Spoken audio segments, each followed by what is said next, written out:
Untoward. Unfavorable, adverse, or disadvantageous. Unruly, troublesome. Unseemly, improper. An adjective as well.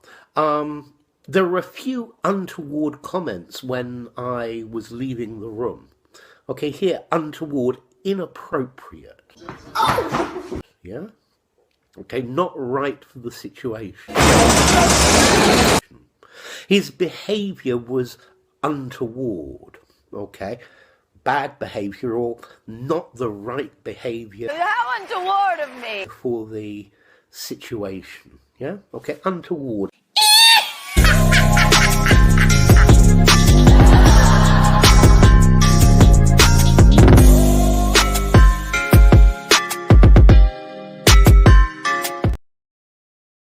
You will say the most racist, untoward words. That one is just so untoward. Oh, very untoward of me. It's quite untoward. That was a bit untoward. Something untoward. No, fully untoward. Very untoward. That's untoward. God damn it. Which, in and of itself, is very untoward. Very untoward.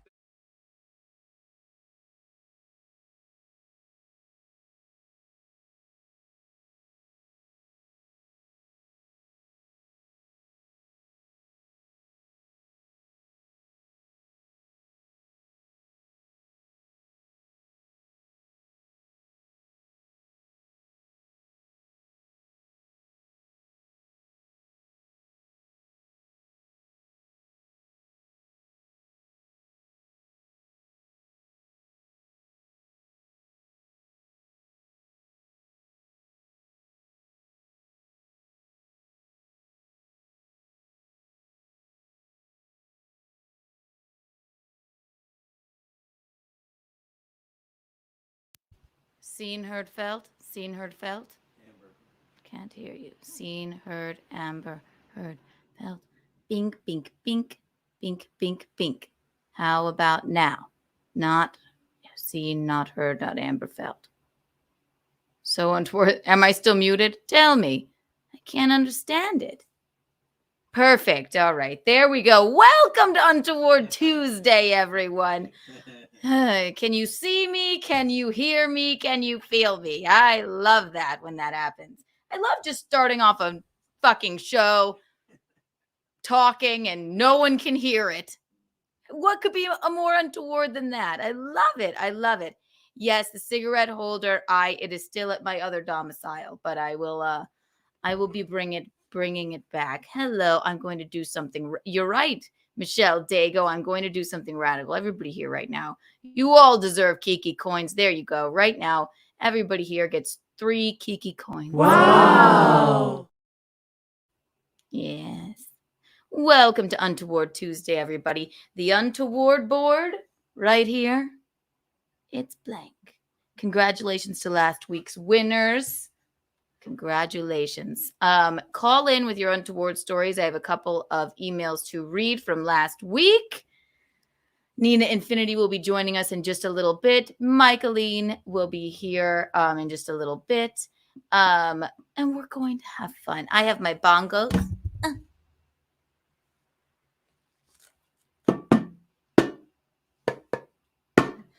It's Untoward Tuesday. So the point of the Untoward Tuesday is call in with your untoward stories. Untoward, it could be something that you did that was untoward. It could be something that you saw that was untoward. It could be something in the news that was untoward. And we'll take the calls. Or you can email untowardawardentries@gmail.com and we will be checking that email throughout. And then Nina is going to stop by and say hello and hang out with us for a little bit. So Chindan, everybody, let me put my coping music on. Copey.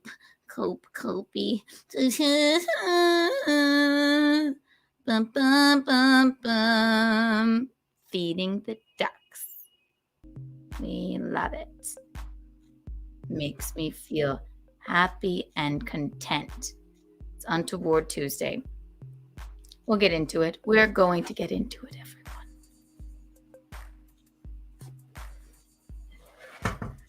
I have had a day of basically nothingness. I went to the eye doctor. My eyes have gotten worse. My grandpa was blind, so I'll probably be there too. No, they're not that much worse, but I did need glasses. We like glasses, Kiki. We love her. Yes, we will be talking about the pepper spray moment. Maybe I'll save that for when Nina gets here. Yes, maybe I'm blinder from the pepper spray. No, I think it was. It's not that at all. It's just me squinting and things. I had a weekend of.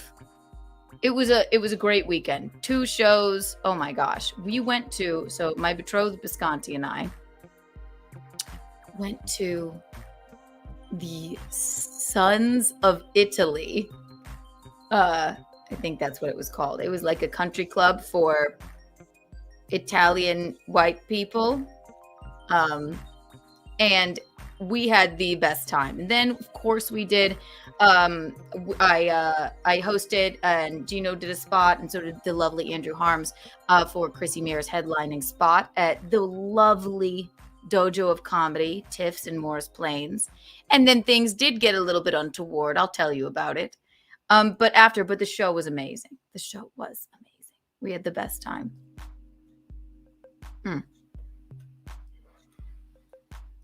We couldn't have had a better time until the untowardness. Basically, somebody after the show, I don't know if it was it was some sort of sinister prank or what.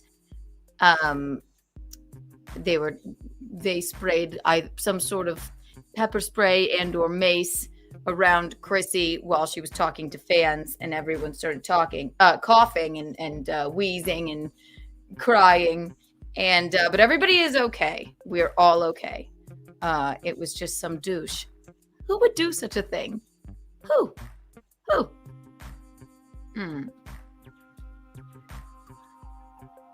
So yes, email untowardawardentries@gmail.com if you're too afraid to call in, or you can call in. Call-in number's right there. We'll be taking calls all the way throughout classes. One of you know. Here's my untoward thing. I didn't read this, but let's see. I tuned into a live stream one time just to look at a pretty lady with tattoos. I had no other reason for being there. I love old Joe. Her name's started with an M. Michaeline will be here soon. Old Joe, you're my fave. I don't know why. I just love old Joe. Just love him. Old Joe. Dun dun dun dun. No, yes. We were at Tiffs in Morris Plains, and it was a fantastic show. The staff there is absolutely amazing. Mike, who owns the place, absolutely amazing. But after the show, bizarreness follows Christian something mysterious. Everything is okay, but I tend to Christy because she's 8 months pregnant. So I was like Secret Service. I'm like, get her out of here now. I'd rather overreact than underreact, I suppose. But everyone is perfectly fine. And I only knew it. I'll talk about this when Nina gets here. I only knew it because I had been in that situation before in a gay club. Yes, I'll show you. Basically, what I know of that is I recognize the feeling because in 2014 on New Year's, it was New Year's Eve, and at this club, this gay club, it's no longer there in Charleston. It was called Pantheon. We always had the best time there.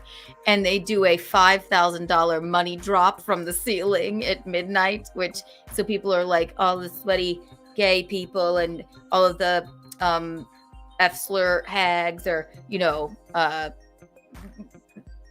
gathering the money up from the ground. But we all start coughing, same situation, right? And we didn't know what it was, but I recognized it. And it was, I believe, so that they could, it wasn't like anybody came and like pepper sprayed or maced anyone in the face. They just put something in the air so everybody has to evacuate. So as soon as that was happening outside of in the hallway between the showroom and the downstairs at Tiffs, when Chrissy was talking to fans, we were just talking to our good friends Don and Emer as well. I recognized it immediately, and I knew I was okay after that scenario, even though it was probably the drunkest I've ever been, and we were like, let's go. But that was like on a much larger scale because there was probably like 300 people in there. So it must have been a few mace/pepper spray people into the air. And that's maybe so they could collect the money. So I knew she would be okay, but she is pregnant. So I definitely wanted to get her out of there. But everybody is more than okay. More than okay. This was me outside the gay club in because I always have to make a joke. I dug up this video from 2014. What you may see may shock you. This is maybe the ugliest, drunkest, and silliest I've ever been. This was right after the great, we always call it the great macing of the gay club of 2014. Me and my brother and our friends. Here we go. You guys, that wasn't mace. It was anthrax. It wasn't anthrax. I just thought that would be funny. But we were A-okay. So that's how I recognized it. Anthrax goes a long way. Yes. So there's everybody's all right. There's nothing anybody could have done, you know.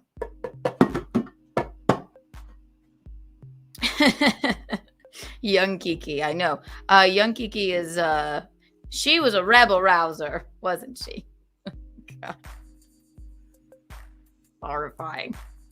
I was filthy. I had no eyebrows. We were showing on Snipcast the other day. Everybody was sending their like high school pictures in. And everybody was like, no, you're cute. You're cute. And then I sent mine and everybody was like, ah! I was not cute. I just was not.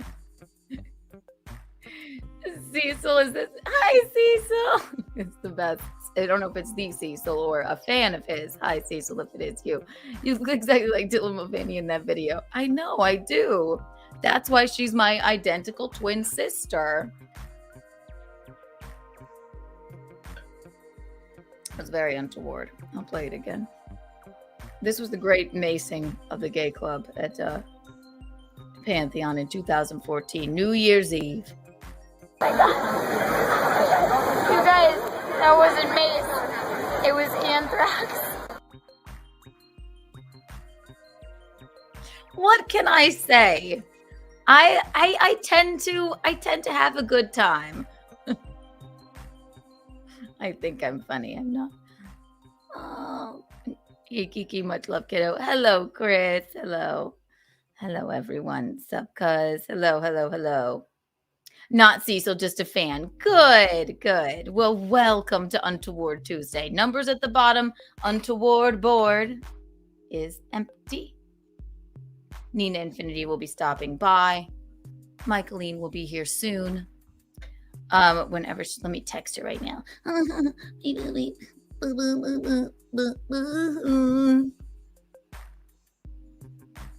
Michaeline. Masha, come on in.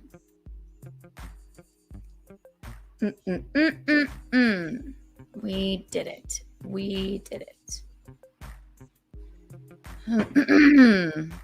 Hi, Kiki. Hope that your Tuesday has been very toward. Tell Gino we can smell the garlic through the internet and take it. I will let him know. He never smells like garlic to me. Maybe cigars. That was rude. You're prettier now. Well, okay, I was cute back then too, but I was not That was at the end of a long night, and we had just gotten maced. And I had no eyebrows back then, so that might be why. Here's Michaeline. Yes. Okay, Michaeline will be here in 5 minutes, and Nina will be here just 5 minutes, probably 2. She is not feeling the best, but she was. But she's so lovely, you know. We know and love Nina Infinity. I have not had the pleasure of having her on my program yet, but we love her from Simpcast, so we're very excited. We're very excited. She was at the other show that we had some sort of. She came out to the show that I did with Chrissy and Lila in where were we? In LA, where the gentleman got knocked out outside. Weirdness follows us. It's all right though. Albino people in high school disappear and be seen again without even people go. The albino people? Zool, hi Zool. No, I wasn't cute. I was not cute in high school. Here, I'll show you the photo. Everyone was like, oh, you were cute, this person. You were cute, this person. Everyone gasped and laughed at me. I was like, no, I know. I told you. I just was not, I was something. I'll show you. I have 2 here. You will love this.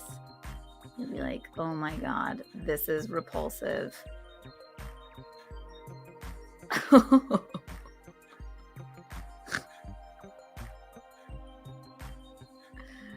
Oy, oy, oy.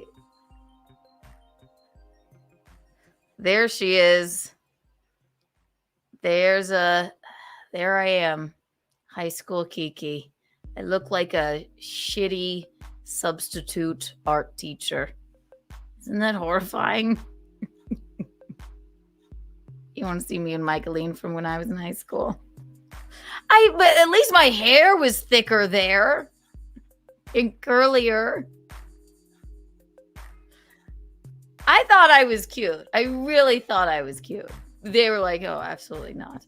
No. Let's see. I have another one.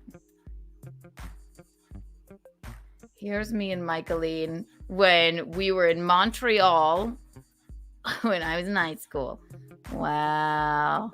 Very nice Ed Hardy tank top, Kiki. Very nice. Look how tan Mickey is. And the waist belt. Awful. Just awful. Nina's here. Oh my gosh. Nina Infinity, ladies and gentlemen. You know her, you love her. Everyone, welcome Nina Infinity. Hi, darling. How are you? I'm doing all right. How you doing? Good. How are you feeling? I know you had you're not feeling your best. So yeah, I'm okay. It's the drugs are doing their thing. Can I say what it is? It's nothing. Yeah, it's not a big deal. Nothing life-threatening, but a bladder infection is the worst thing maybe ever on earth. Yeah, awful. It's like the worst feeling. So I've been dealing with it for like a few days, but like you start taking like cranberry, like I was like taking cranberry pills and like Demonos and like all that stuff, like trying to make it work, and then it just kept getting worse and worse, and I was like, okay, it's time to go to the doctor. Like this. I need the big guns, and by that I mean like big medication. Yes. So what did they give you? Just something to make you sleepy? They gave me they gave me pain meds, but they gave me what's it called? I was gonna say antidepressants. That is not what I meant. They gave me what's it called? For infections. What do they give you? Oh my God, this is my brain right now. Antibiotics. Antibiotics. That's right. This is my brain right now. I could have gotten there. I don't know why I didn't. I'm like, they gave me antibiotics, and they gave me this like one pill for pain, and I took it, and then I was like, why am I so sleepy? Like because they didn't tell me it was drowsy drug. And I was like, why am I so sleepy? So I like went and passed out. And then I woke up and I was like, this is weird because I'm still drowsy, even though I'm awake and I took a nap. So I went and like Googled it, and it was like, this drug is drowsy. Do not operate heavy machinery or drive while you're on this drug. They don't tell you a damn thing. You're just like, okay, well, yeah. fine. I was like, it would have been nice if the doctor told me that, because like, what if I did drive? Then it would not be good. You're in Mexico, correct? Still, Mhm. yes. So Yes. maybe they're just like, all Mexican people know antibiotics or bladder infection stuff makes you drowsy. But you're from Canada originally. Yes, I'm from Yeah. Canada originally. Well, originally I'm from Iran, and then I moved to Canada when I was 10. But that's what's going on. And then I So moved here.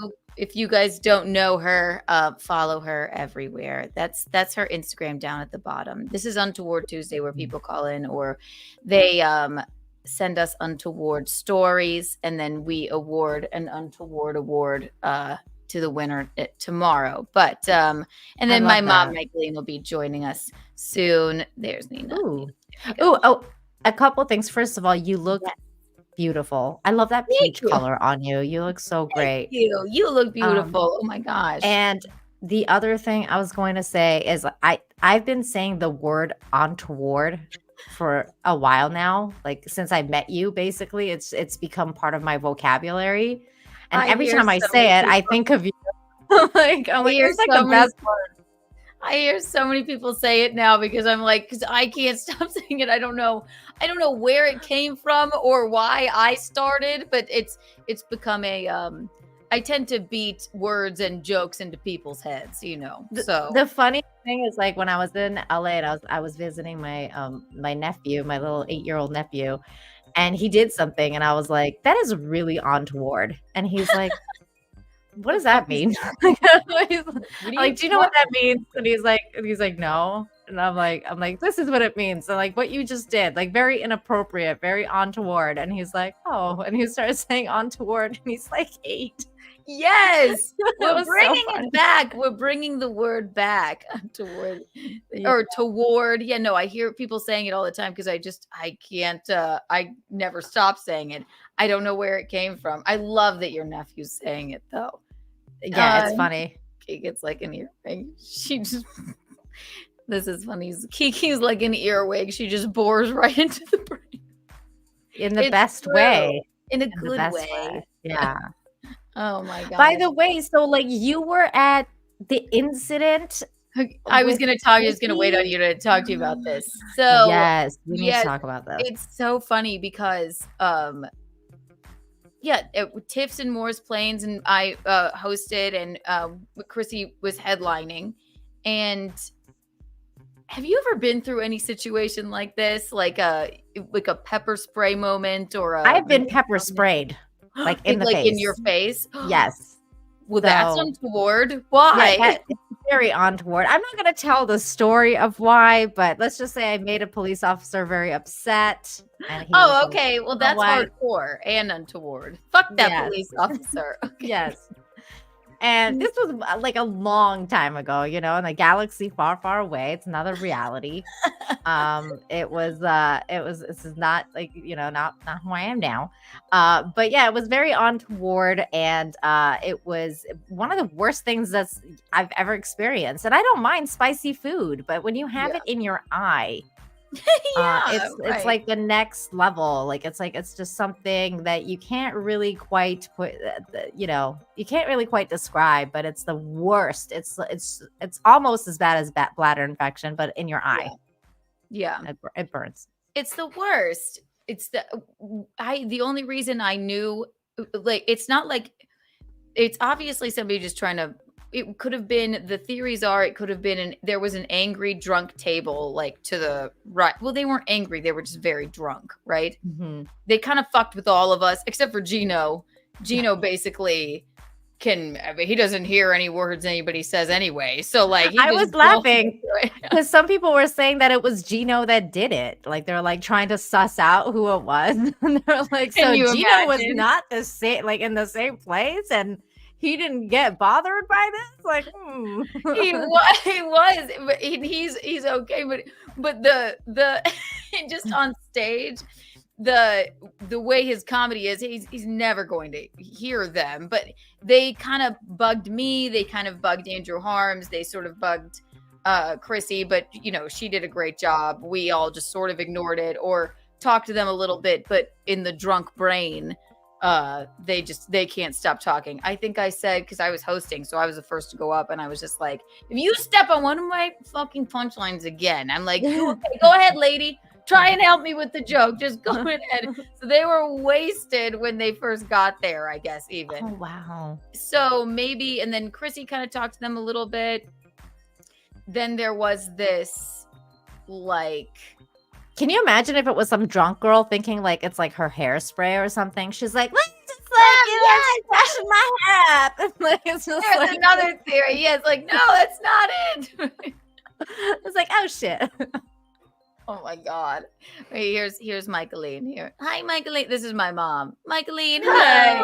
Hi. This is Nina. Nice to meet you, Nina. Hi. Yeah, love nice your to meet name. you. Thank you. I think we've been on stream together before, like once. Oh, yes, we must. I must go. think so. But I feel anyway, like we I have- always watch you anyway because you and Keanu are awesome. So I'm Thank always you. lurking in your chat because you guys are great. Thank you. That's fun. Um, You're really cute. I love your hair too. Oh, thank you. I Wow. appreciate that. I love mom comments. They're like the best. They're the best, right? Moments.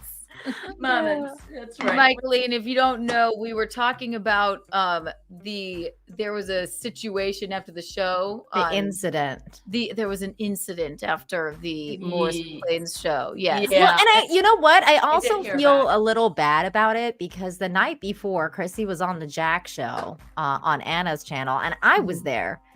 And when she was trying to promote the show, I made this like kind of like a bad joke. It was an untoward joke where I was like, well, you never know what's going to happen at a Chrissy Mayer, comedy hour, because the last time I went, there was a fight night. So it could be something else. You never know what could happen. Something else might happen at this place. It's true. And It's it not did. just comedy. And it did. And I was like, oh no, I shouldn't have said that. Well, life is about experiences. I think That's I have a drop of that incident too. So yeah, that's the last time you saw us in LA at the where the gentleman was acting untoward. and then- Untoward. That was very untoward. that was insane. Yeah. Well, and then I gotta say too, okay, when Chrissy first announced it on Twitter too, like I freaked out because I thought somebody actually came up to her and pepper sprayed her in the face. Oh, that's So, like when she told this story on Simcast, because I had to rewatch, I wasn't available, but when I watched the replay, I was like, oh, okay, it wasn't as crazy as I imagined, because I imagined some crazy leftist went up to her and pepper sprayed her in the face, like, you fucking bitch. No, right. And also the other thing is the place is very secure. Like it's not like, but you can't really check for, even if you're checking bags at a comedy club, you can't take away someone's pepper spray. That's true. You really can't. So No. there's really nothing you can do about that. But thankfully, no one went up to her and pepper sprayed her. Yeah. Do you think Thank the God. person was in the audience? I pretty much in my brain think it was this one person, but there are a few theories. We But think yeah, it might be Gino. we think it was Gino. Yeah. Just for a little publicity. Yeah, just a little We believe Gino sprayed his pepper spray into the atmosphere. Just it was like he had enough. Yes. The way you're talking about him, like his pepper spray, kind of like a skunk does his spray. Doesn't, yeah. Little spray. You know, sprayed his pepper spray. He sprayed his pepper spray. He's like, these chicks, they've taken over enough of the show. This is my time now. Oh my God! No, I he don't know thought what it. Gino's pepper spray is about. That would be garlic spray, probably. Like, I can't believe it's not butter spray. No, so the last time, so Nina came and saw us in LA, and then this is the one that happened where the guy got punched in the face because he was acting like I remember that Yeah. one too. Mhm. This is He quick. was outside, right? Yes. Yeah. White Claw break. Yeah, that's the one. That one was, so that's the last time we saw Nina, and then this happened. So we were saying, Michaeline, there's a few theories. The staff couldn't be nicer. There's cameras in the showroom, but maybe not in that hallway. There was a drunk table that was drunk the whole time, like kind of interrupting the comics. Gino doesn't have any. He was the only one that didn't notice them because he would just bowl right through anybody but Chrissy handled them well. They could have, so in the hallway between the stairs and the showroom, Chrissy was selling shirts and talking to fans, our good friends like Don and Emer. There was maybe about 10 of us.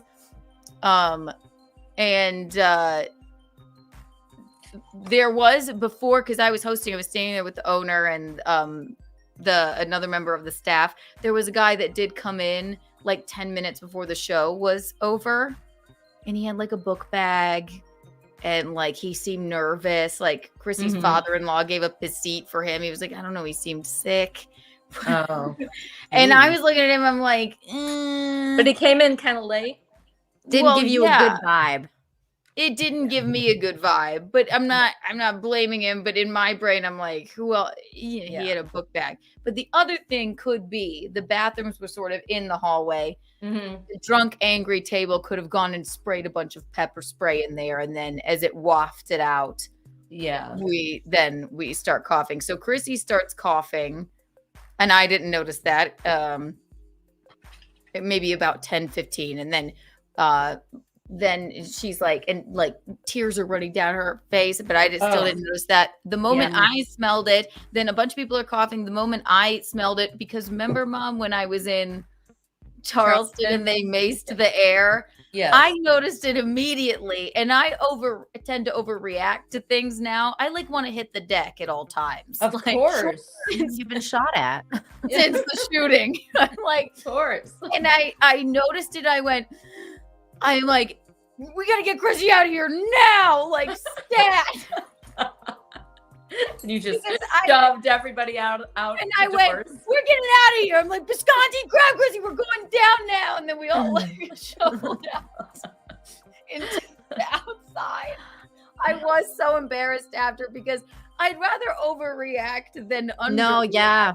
Because, well, also, you don't know what somebody's spraying into the air. No, you know, like, so we went out there. It was just so bizarre. And then it dissipated or whatever. We went back upstairs. Chrissy left, probably because I was screaming, everybody out now. And she left she grabbed her wallet, and then we just hustled outside. But like, it was obviously fine. I knew she would be fine because I'd been through it before, but I don't know. You never know. Yeah, I don't know. And she's pregnant. It was.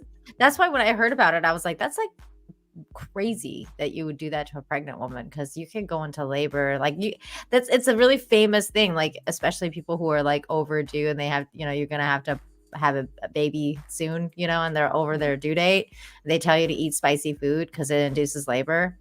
So pepper would be the thing, right? Of course, it was basically the same thing. So she could have gone into premature labor, and that's like it really, really scary. It's a scary thought. Mm-hmm. No, I know. Jesus God, no. And I wasn't. I wasn't necessarily scared, but yeah, no, that fucks you up for at least a little bit. But they haven't figured it out. So like the comedy club hasn't figured out what was going on, or. I don't think they have cameras in that area, but they were so good. They were right in there checking the cameras and but there was really, it was a moment where somebody's like, I just remember the gay club, it's midnight. Everyone was like, yay! Like no one saw anybody like Yeah. it's just Yeah, like yeah, you just yeah. start spraying it maybe behind you and then it fills a room. There's And then so there's somebody- no yeah. reason for that to happen. That's awful. No. That's really It's awful. fucked up. Yes. Such Sick a crazy, person does that. It's such a crazy world out there. I mean, you just don't even know what could happen. So I'm sorry that happened to you guys. No, Yeah. I'm just glad we're all okay. And Tiffs is the best. They just I'm just really glad like Chrissy and the baby are okay. I mean, like, not that I'm glad you're okay too, Keanu, but it's just like I would have been fine. Nothing can kill me. I've She's tried so been dead for sturdy. like, baby bullshit. Like, whoever did that. Keanu can survive anything. I always say the White Claw and the cigarettes are just keeping my body animated. I've probably been dead for 6 months, but I'm like, and Chrissy's so good. She's like, after the fact, then we come back in and we're downstairs and she's trying to sell shirts. She's squatting down with this bag. I'm going, I don't think. Let me find the sizes for them. Like, I think I'm in shock. I'm like, could you just stand up and like, let's not. This might not be the time. You're right. Oh my god. Squatting. I think it was The baby out. So you're gonna have the baby tonight if you don't Mid-squat. get up. Yeah. She's like, well, these girls still wanted shirts. I'm like, we've just been maced. How appropriate. How appropriate for her to have her baby at a comedy club. I know. Yeah, totally. She will. It'll walk right out. And be Oh like, my Baby God. wants to be a comedian. Oh my gosh. So Nina, where do you live? Are you in LA? No, I live in Cancun. I live in Cancun, Mexico. God, you didn't tell me that. Yeah, That's but so exciting. I'm from Canada. Right. And then before that, I was born in Iran, and then we immigrated to Canada. So I was raised in Canada, though. So Okay. So, where in Canada? Vancouver. Vancouver. So, how do you like living in Cancun? I love it. It's Oh my fantastic. So great. The only time I don't love it is August, because August is the hottest month here, and it's like it's literally like living in hell. Yeah. It's hell. It's a hell on earth because it's so hot. But other than that, it's Courtney says Michael is going to. I am. Oh my gosh. We're definitely, we're jealous you're in Cancun. Oh, We that's what, used to are you go on to- your own there? Or do you have a husband there? Or? Yeah, me and my husband live here Yeah. together. We've been Nice. together for a long time, like Nice. 21 years or something. Wow. Yeah. You look too young to be married 21 years. Well, we've been together for 21 Yeah. years, so it's basically the same thing. Yeah. That's nice. God, where in Cancun do you live? I mean, right in In the city. right in the city. Wow. Yeah. Great. That's great. It's fun. She Mexico. left Canada, correct me if I'm wrong, because of the restrictions from COVID. No. I No, left okay. before. I left way before that. Way before, And okay. then COVID happened. I left because Canada was just well, first of all, it's very cold, and I was sick and tired of the cold and the rain. You but just also hadn't left since COVID, since you came to LA. That's what it was. Right? yes, Yes, yes. I hadn't left Mexico, Mexico, because I was barred from entering any country because I wasn't vaccinated. Oh, So right, that's what I it was. wasn't able to get in anywhere, including Canada. So that's why I didn't go. But Mm. also, I felt a little afraid of going into Canada at the time because I was Yeah. so vocally against what was happening over there. And I kept Right. like adding Trudeau like every 5 seconds and being like, honk, honk, and like, go fuck yourself. Right. So I was like, I think they put me on a list. Like it had to there's no way I was gonna walk in there and they'd be like, oh, welcome home. Like, so I was a little concerned. Yeah. But So not how long- anymore. I How mean, long? I Go mean, ahead, Tom. Canada was really shut down. I mean, Yeah. you had to stay in your houses and all Oh, that, yeah. right? Yes, it was very badly shut down for quite a long time until the truckers like did something about it. And Yeah. then I remember seeing that. Yep. Nina, Mhm. I did a Larry Sharp show last night, and Oh, I watched you on it. Because I was like trying to like get into it because I'm not very political, and I was like Mhm. afraid, but it was great. I love him so much. Oh my gosh! But he was talking about there was a gentleman on there that was saying that the lockdowns didn't happen at all people in his fans in the comments, and I was going, what do you mean they didn't happen? Like where it didn't happen at all. I mean, there Where? were certain places that it didn't happen, like in Sweden, but like, I just they think never that's had a a lockdown. lot of people in the comments, because Larry's a libertarian or whatever, but they had this, and Dan is lovely. I forget his last name, but he was like, no, the lockdowns, it's just weird semantics, right? I mean, to say that they just didn't happen is completely bizarre. It's weird. I mean, like I said, as unless the guy's from Sweden, then he's living under a rock or something. Because yes, they did happen. They happened everywhere except for very few countries that didn't implement it. But this was a global thing that we all went through. So right, I don't know if well, he's he in was in denial or what. California at the time. Or Oh yeah, whatever. then he's crazy because they happened very badly. He went through it too. I watched most of that tonight while I was at the desk at work, and he did say that it wasn't really a lockdown. It's kind of crazy. The craziest part is, like, I mean, I've actually had this discussion with people who live in California and in Vancouver, and they said that, like, Vancouver was even better during the lockdowns than California, because California was actually one of the worst places. Like, it was it was shut down completely when Canada had opened up at that point, because there was a point, like, even in Mexico, there was a point where we shut down for a few weeks. Like, everybody kind of was shut down, like, globally. Right. And then we all kind of opened up again and people started going to work. And then later on, when the vaccine thing started to come in, that's when they started to implement it's no longer shut down. Now you have to be vaccinated to go back to work or like whatever else. But things were open. It's just you had to like wear a mask, and like there was curfews, or like, there was, like, I remember when they had a curfew in Florida. Like, Florida had a curfew. Right. And I was in Florida the night that they changed. Like, I was flying out the night they changed the curfew. Like, they were like ending the lockdown, and I was like, why am I leaving the night they're ending the lockdown? Right. But I just don't understand. I guess you could say, right, did they come and lock us in our houses? No. But I mean, it definitely happened. I just think it's very... He's probably just not remembering it correctly. Well, no, I just think it's because the very left would like to say, which I'm nowhere, and I have no idea where I am politically, but I think that they would like to sit, because I think it was sort of a misstep to that maybe that's why they're like, so now they're backsliding about it. Well, right.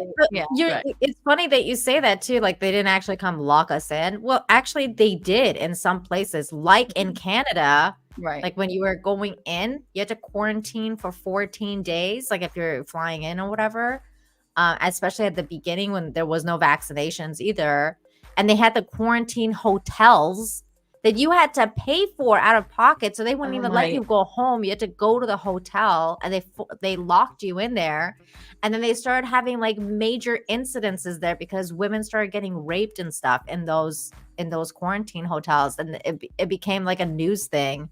And that's when they stopped them, because they weren't feeding the people. Like, I don't, if you, there was articles. They were like, oh, because they're supposed to at least feed them and stuff like that. And they were giving them like a sandwich that was like basically nothing, with like, tiny bit of salad and like a soup for like all day. And they had to pay their own way for 14 days.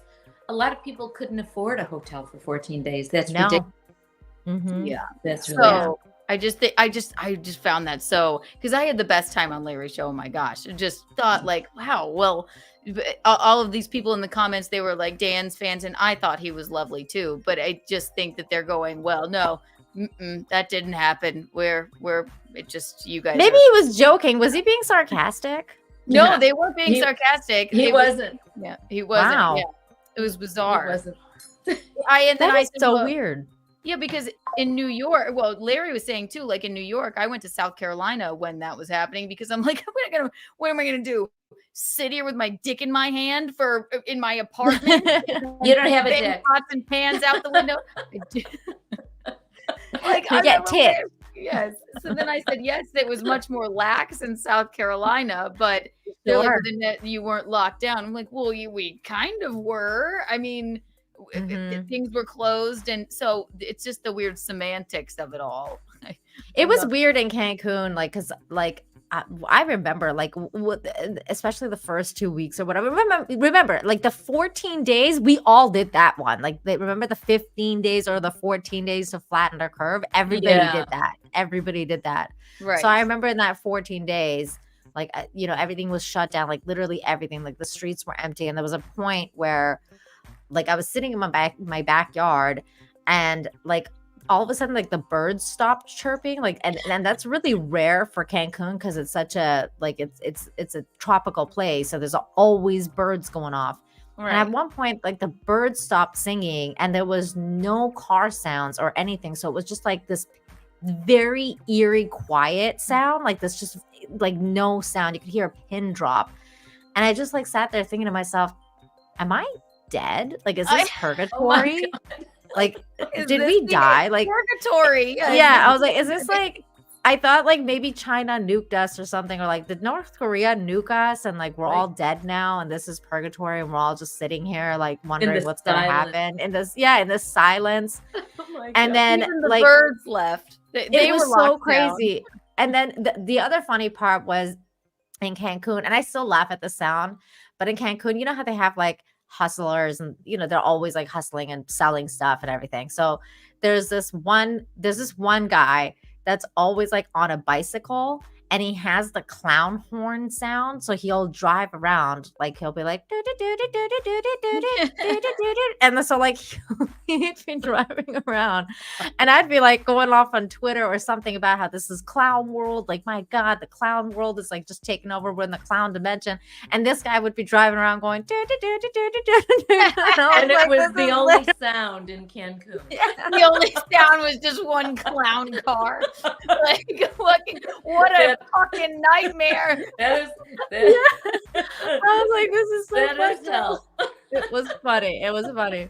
That guy broke the silence that day, and I was like, I don't know what to think. I was like, I don't know what to think. Can anymore. I get in with you and drive wherever you're driving? I don't know. Already. Yeah. Oh my God. Wild. Funny. So funny. I'll bring up one more thing. So this is in the news. It's new. Do you know comedian Matt Rife? Mom, you do, I think, right? Yeah. And then Nina, do you know Matt Rife? I'm not quite familiar. It sounds familiar though. Well, I didn't read all of this article yet, but people shit on him, and so basically it says this. It is okay. So, all right. He's on tour with so that's Matt Rife. He's very handsome. He's handsome. Yes. Funny. He's wonderful. Really wonderful. Okay. He is lovely, and he's known for doing a lot of crowd work. And like comedians, if you don't know, I mean, they shit on comedians for doing a lot of crowd work. But I'll say, like, I do it early and often. Because sometimes you can't help it. Chrissy does a lot. I do a lot because it's like there's people sitting there staring at you. Crowd work is when you're like, kind of making fun of the crowd. Is that right? Is that what it's just kind of a where are you from? What are you doing? Blah blah blah. Okay. And sometimes leads to something interesting, but people go out to see him because of the crowd work. Yes, sure. Right. Okay. Because they want to be people in the front row want to like be picked on. Yeah, they want to be. Yeah, but he talks to everybody.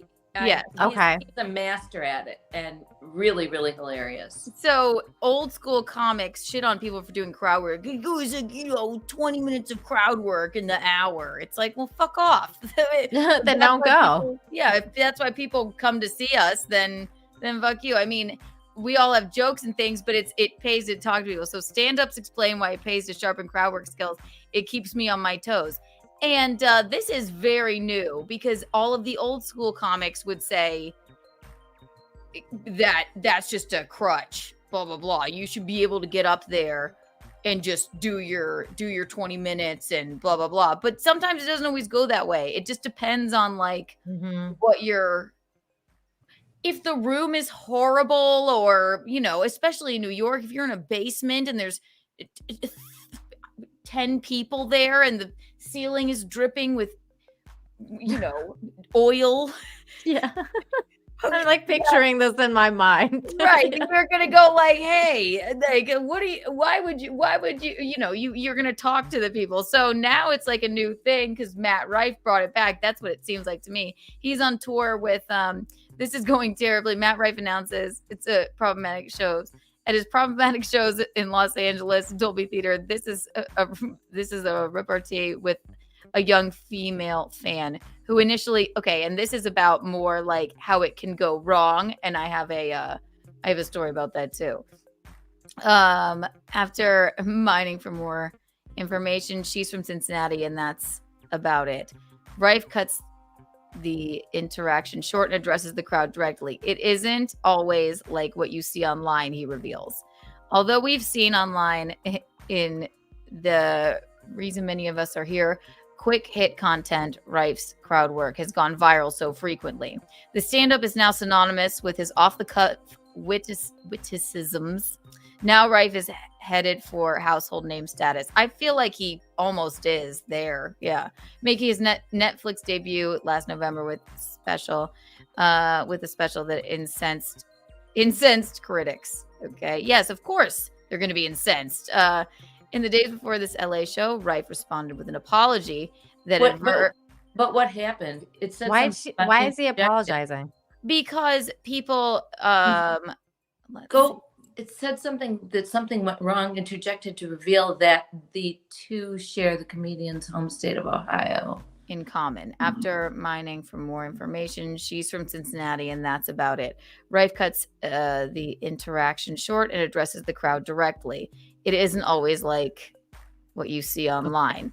Okay. So he's basically saying the short clips that he posts of crowd work that works, it doesn't always work. Okay. Mm-hmm. If they give you nothing, or if they're angry with you, it's not always going to hit. But you would post it's not a go-to TikTok or so I completely understand that. Although we've seen online is the reason many of us are here. Quick hit content of Rife's crowd work has gone viral so frequently. Now Rife said household name. An apology. I wonder why he apologized. Prioritized helmets intended for people with special needs. Helmets and Rife responded on special needs. His next big LA stop will be at the Hollywood Bowl for the Netflix Joke Festival. Like many other digital age comedians, Rife started doing crowd work to win the attention of time-deficient audiences. This is another comment on we don't really have attention spans too much anymore. So I think the central thesis of this is that maybe he was trying to do his special and going like, it's not going to exactly be like what you see on my TikTok.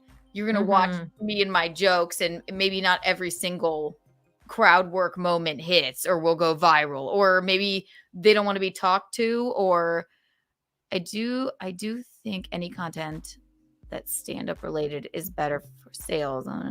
Like the clip that you did.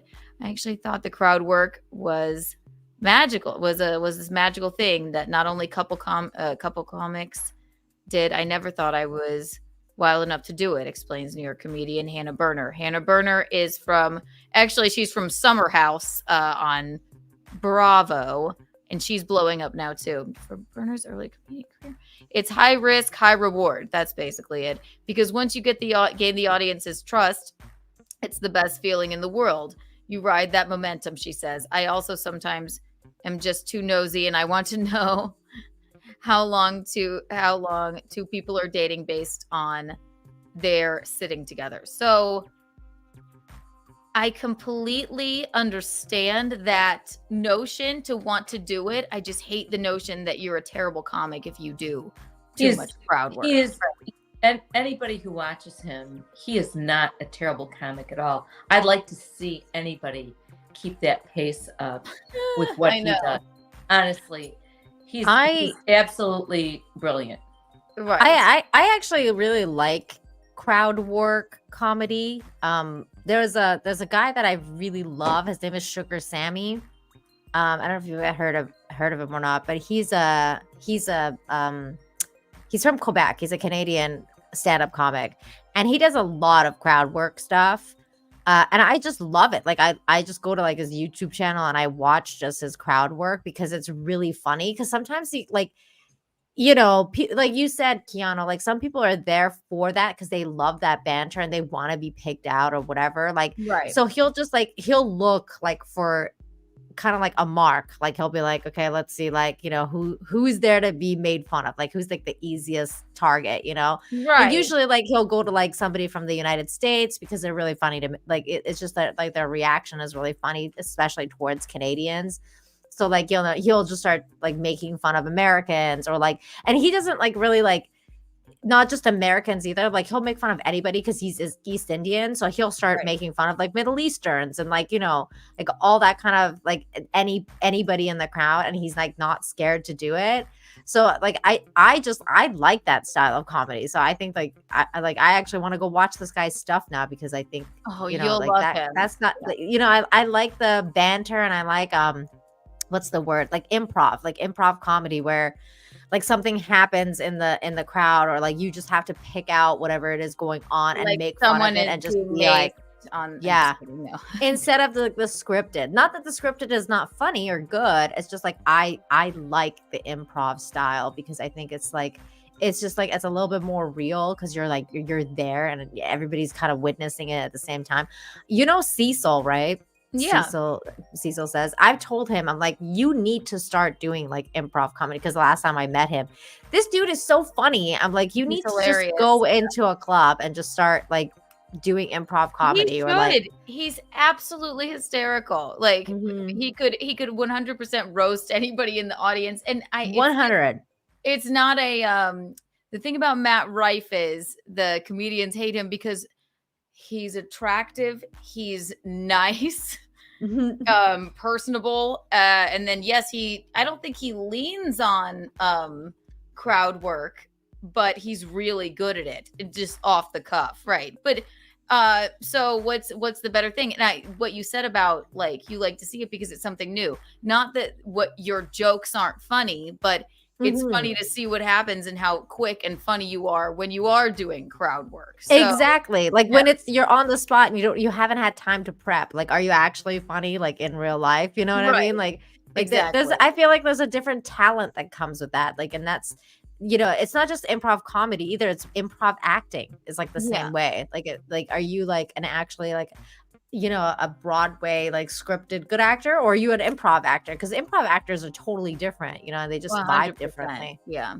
so weird. I just hate the notion that it's just funny that this like handsome, attractive, very talented guy. All the like older school comedians are like hating on because all he does is crowd work. Like, no, that's all you see. You just don't know any of his jokes. Right. Sure. TikTok, but look, he's selling out places. And all those chicks are there to like be like, make fun of me. Wee! Yeah. But it's not only the chicks, the guys too. The whole they place love it. is, Yeah. Yes, it's really good. And he does have some regular jokes. He does. I'm sure he has a million. He does. Yeah. He does. Right. Yeah, he probably has sets. It's just like that's not necessarily gonna work for like TikTok or YouTube videos though, because a set goes into like, it starts and it has a middle and it has an end. Like it's like, it's kind of like a story you're being told.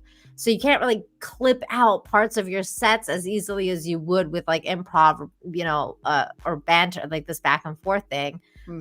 Because it's just easier to clip out and have viral videos of like you making fun of somebody like, for being an asshole in the front or something like that.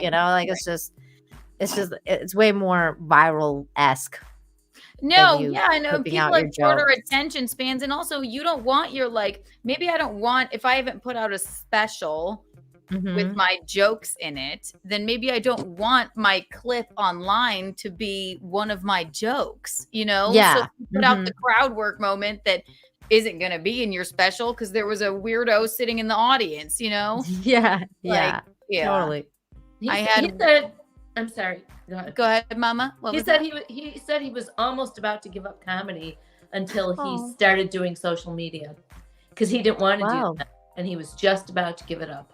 No, 'Cause and then was- he had yeah. one TikTok video go viral Yeah, or whatever, yeah. and then all of a sudden, right?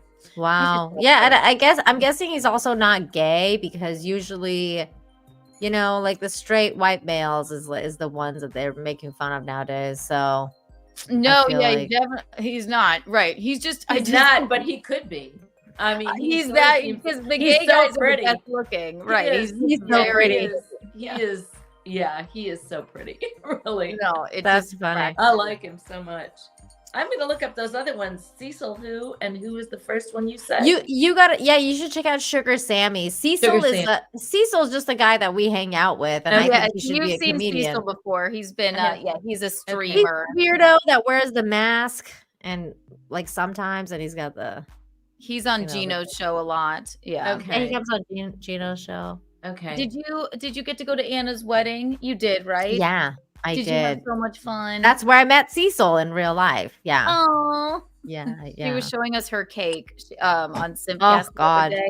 She was so What a upset. But nightmare. as long as that's the only bad thing about her wedding, then I'm happy for her. Yeah, that was the only bad thing. I gave a speech. It was incredible. I think. Of I course love it that. was. but yeah, like so I'm gonna be like basically even if we stop being friends, I'm gonna be part of her wedding for the rest of her life because I'll be on that video as some rando girl that gave a speech at her wedding. What was it? What was in your speech? It was something and like it was I don't know, it was really good. I came up with that. I didn't have anything written down, so I just went up there and improv'd it. Did a little bit of crowd work, you know. No, there I'm you just go.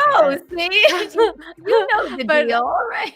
Yeah, I just went up there and I was like, you know, I talked a little bit about like her and how I got to know her and like it was really cold there, so I ended it with like you know, it's really cold here tonight, and you guys know I'm from Cancun. It's really hot there, but all the love in this room is making my heart really warm, and everyone was like, oh yes, and I was like, oh, that's it, that's the one I'm gonna go out on. And I you know, even the DJ complimented me. He was like, that was great. And I was like, oh, thank you. I love So- that. Maybe you Yeah. should do stand up too. Oh, maybe. So maybe it's like a lost calling or something. Or I did. Are there any Yeah, I open didn't do mics in Cancun you could go to? No, I mean, even if they're all in Spanish, and my Spanish is nowhere near strong enough to be doing like stand-up comedy here. Are you in old downtown Cancun or where the tourist hotels are or where? No, that's the hotel zone. No, I'm That's in the- like the city. In the city. Okay. Yeah, city. And you love it. Oh yeah, it's Wonderful. great. Yeah. There's nothing not to love. Like I mean, you know, everywhere has its good and everywhere has its bads. You know, I just love like the weather, the humidity, the tropical nature And the people of are everything. wonderful. The people I are love the Mexican people. course. They're just so friendly and amazing, and you know, the food is so great. Yep. The cost of everything is so low, so like life standard goes high. How long have you been there? Like almost 7 years, I think. Wow. 7 years. Yeah. Wow. been a That's while. Mike That's Lean's great. like, I'm moving to Cancun now. And everybody speaks English, so like that's the Yeah. thing. That's why I my always my wanna live Spanish someplace hasn't really else. improved because everybody speaks English. So every time I go try to speak Spanish, they're like, "Oh, we'll just talk English." To Yeah, you." just I'm stop. like, okay, all right. Yeah, I yeah, tried. don't worry. We used to go to Acapulco all the time. My mom's been, I don't know, 15 times, right? Michael Lean? Yeah, well, I started when I was younger, and then I don't know. I went to Mexico City and Acapulco, and with the Spanish class when I was 15. And I said I'm going to go back there sometime because it's fantastic. And in my 20s, that's all I wanted to do was live in Acapulco, so I went all the time. So after I got divorced, I took Keanu and my niece, and it's so And wonderful. I'll never forget it because, yeah, they all speak English. So we were trying to be, you know, cool. And I needed a straw, right? And then Mickey was like, I think it's popote. So I was like, un popote, por favor. And then the waiter went, oh, you mean straw? Yeah. Yes. Okay. Popota, Thanks. yeah. Yeah. All right. Popote. Yeah. That's what they do. They do that to me all the time. Oh, you mean this? I'm like, yes. Is it Yes, supposed- all right. Jesus, fuck me then. Okay, I was just No. Do you get to travel to other places in Mexico as well then while you're there? Well, we like what the first time we came, we drove through Mexico's so we drove from Vancouver. Oh, thank you. That is so sweet. I love It's the very glitter sweet. beer. We drove through like Vancouver, through the United States, through Mexico, and Wow. then came to Cancun. It's a long drive. It was a long drive. It was a very long and beautiful drive. Of course. It was definitely like I would do it again in a heartbeat because it was there's nothing like a good road trip, especially in like Yeah. beautiful place like Mexico. And I never really realized how beautiful it was until I did the road trip. But I haven't really like gone to see, like, I want to go see Mexico City. Like I want to go see and like stay there. Like I haven't really done that. Yeah. I've been to other places like around here, like Mhm. around the Yucatan. Yeah. And it's like, for example, one of the most amazing places that I've been to there's an island called Holbox. Ooh. And it's in the summer around like June, July. The bioluminescent algae comes there. So, and it's only like one time a year that it happens around that time. And so I went, and it's one of the most magical things to witness because the island basically turns off all their lights at night.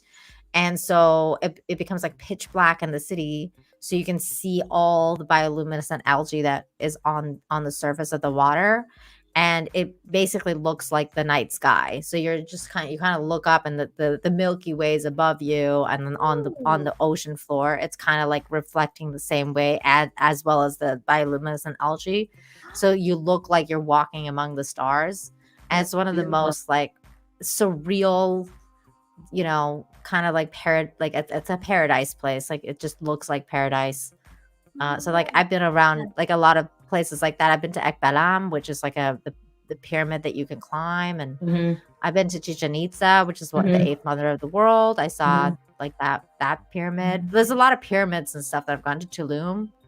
I was gonna ask if because that's a very hot spot for like influencers. Everybody's always in Tulum now. Yeah, it's been like that for a long time, especially for like yoga people and influencers. They go to Tulum because it's really nice. It's very beautiful there. And that's where they have like the pyramid that faces the ocean. So the pyramid's like smaller than Chichen Itza, and it's not as like big. Like it's just smaller, but it's overlooking the ocean. So it just looks it's like mental. But the craziest part about Cancun is that like, because it's so old and all the Mayan stuff is everywhere, when you're walking in the city, like the old city of Cancun, you may not necessarily realize it, but you're touching history everywhere you go. So like the other day, like, I was walking somewhere and I saw this dude sitting on something, and I was like, what is that guy sitting on? Because he was like sitting on like this kind of like rock looking thing. And it was like a bus. It was supposed to be a bus stop. Yeah. And I just kind of like paid attention. I was like, what is that guy sitting on? And I realized it was kind of like a ruin. Like it was a ruin of something that he was sitting on. It was like, obviously it wasn't a pyramid, but it was something to do with that. And I was like, a ruin they made into a bus stop. Yeah, they had just like turned it into a bus stop. And I was like, okay, that's from like ancient Maya. And they're just using it as sitting on it, the bus to come by. I'm so jealous that you live there. I know, Michaeline is like, oh my god, it's so interesting. We thrive in the sunshine. Not jealous. Yeah. I mean, I saw you guys just went to, where'd you guys go?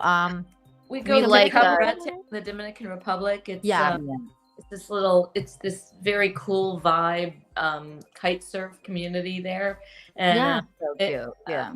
I love it. It's wonderful. I want to go visit at some point. Although now it's a little bit difficult for me to pick tropical places to vacation in because I live here now. Because you already live there.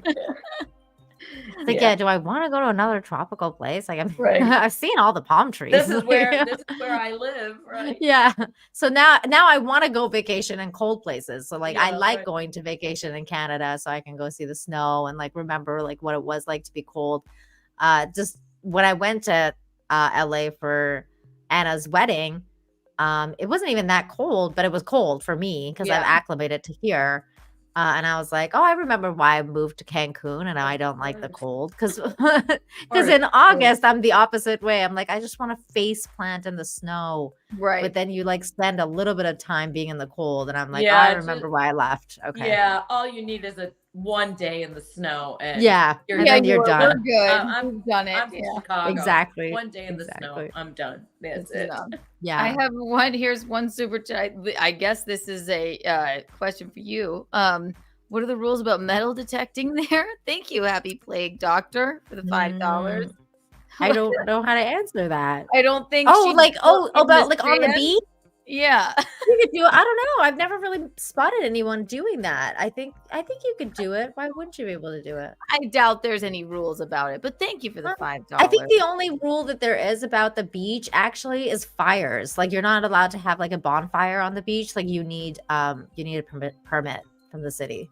But other than that, I just love that after all you just said, that gentleman just went, what about metal detecting in Cancun? I think that's a good question. I never even thought about that. I never thought of it. Like, yes. When you decided to move there, did you just go like searching for a place to live, or what did you do? How did that work out? We came here for vacation the first time. So what happened was that we wanted to leave Canada. My husband and I had decided that like we don't want to live in Canada anymore. So we went and took English as a teaching certificates. We got certificates to teach English. And with that program in Canada, they promised, like the company promised, that you would be able to get a job anywhere with their certificate and they would help you find a job. Okay. So my husband like actually found he had several job offers from China. And I was like, I'm not moving to China. Like this does not happen. No, thank you. Like it's like, and I was interesting like, no. for a little while. Yeah, but no, I was like, I'm not moving there. How do you say straw in Chinese? Yeah, like I was like, no. So then he was like, well, where do we go then? Like we want to go, but where we're gonna go? And I was like, well, not China. And I was like, well, we need to go somewhere that's kind of close, but that we can get back home if we want to. Exactly, because my mom's going to still be in Vancouver. Right. I was like, why don't we go to Mexico? Because we've never tried Mexico. So like, why don't we go at least visit, see what it's like? Because I mean, we'll still be in North America. Like technically, Mexico's in North America. And it's easier to get back. Yeah. Yeah. And he was like, like maybe we should. So we were like, well, where should we go? And then we like kind of did our research to see where the bad parts were and where the okay parts were, because Mexico does have cartel problems. That's why we can't go to Acapulco anymore, because they're like exactly heads off. Yeah, they're not doing well over there right now. No. So we did our research and we were like, okay, let's go to Cancun, and we did. We came here for 2 weeks, and then we were like, okay, this is great. This is the place. We had such a great time that we were like, this is the place. So, and then my husband had a few friends here, and he basically like got a job teaching English as in one of the schools. And then he came, and he basically came before I did, like for like 6-7 months, and kind of like set everything up and blah, blah, blah. Because I had a really good job in Canada at the time. Like I worked for Nintendo of Canada, and I was like, I'm not leaving unless it's, unless it's like set in stone. I'm not going to quit my job. And then I did when I realized, because I had a near-death experience, and I was like, okay, if I had died tonight, they would have called my husband and been like, your wife is in the ICU or she's dead or whatever. Because I was driving around for a living, and I almost got into a really bad accident. That's what the near-death experience was? Yeah. So I was like, oh, I almost died. Like, maybe I should really, I think the universe is telling me to make this choice. Yeah. So I did. And I was like, okay, like I went home and I called him, and I was like, I'm coming down there. Like it's been long enough. And clearly you're not coming back. Like you're not going to come back to Canada. So I'm coming. And he was like, okay. And like literally the next week, like I basically left Canada, and it took a minute, obviously, because you had to pack and everything. But that is that is the universe telling you. You know what? Go to Cancun. Go to Mexico. But when you get there, and you're going to live there, are you like, Holy shit. It took a minute because like there was a bit of like at first it was brand new and like yay, you know, but then it took a little bit of a minute because I started going through culture shock and I was like, oh my god, I don't know what I'm doing here. I'm so Canadian. I don't speak the language. Like it was like it was a little bit overwhelming at first. And then I found this Mexican kind of like an expat group on Facebook. So I joined the Facebook expat group and then I started making friends that were like English speaking and people from like that were expats like me. Most of them are from UK and abroad, like from Europe. That's what I was But wondering. Like, how do you make friends when you move into a that's what I did. I Yeah, started right. I joined the expat group and then you know started going to some meetups and then met a few Mexican people that were actually part of that expat group because they were from Mexico but different parts of Mexico that had moved to Cancun. And that Aw. was the funny part about Cancun is that like all people from Mexico even go there to vacation. Right. So we have like all the types of the different cultures of Mexico here. So Right. I actually met some really nice, lovely Mexican people that I became friends with. And then my husband met a few people he was working with, and they all spoke English because he was working for an international school. So it was part like, you know, like being English was part of their job criteria. And so we made some really good friends and that was it, you know, like once you make friends, like that's it. It's just, Yes. All right. it Now becomes we easy. like actually live here. This isn't Now just it's like home, some right? weird Yeah, space exactly. situation. Yeah. Right. Yeah. So And then cool. I became happier than I ever was in Canada. And I was like, wow, why didn't I do this sooner? Warm Right. weather makes us happy. So cool. Thank you for the 1999. Can you get more drugs OTC in Mexico? Over the I don't know. counter? Yes, Oh. over the counter you can, definitely. Yeah, you can. Penicillin I mean, I think and so.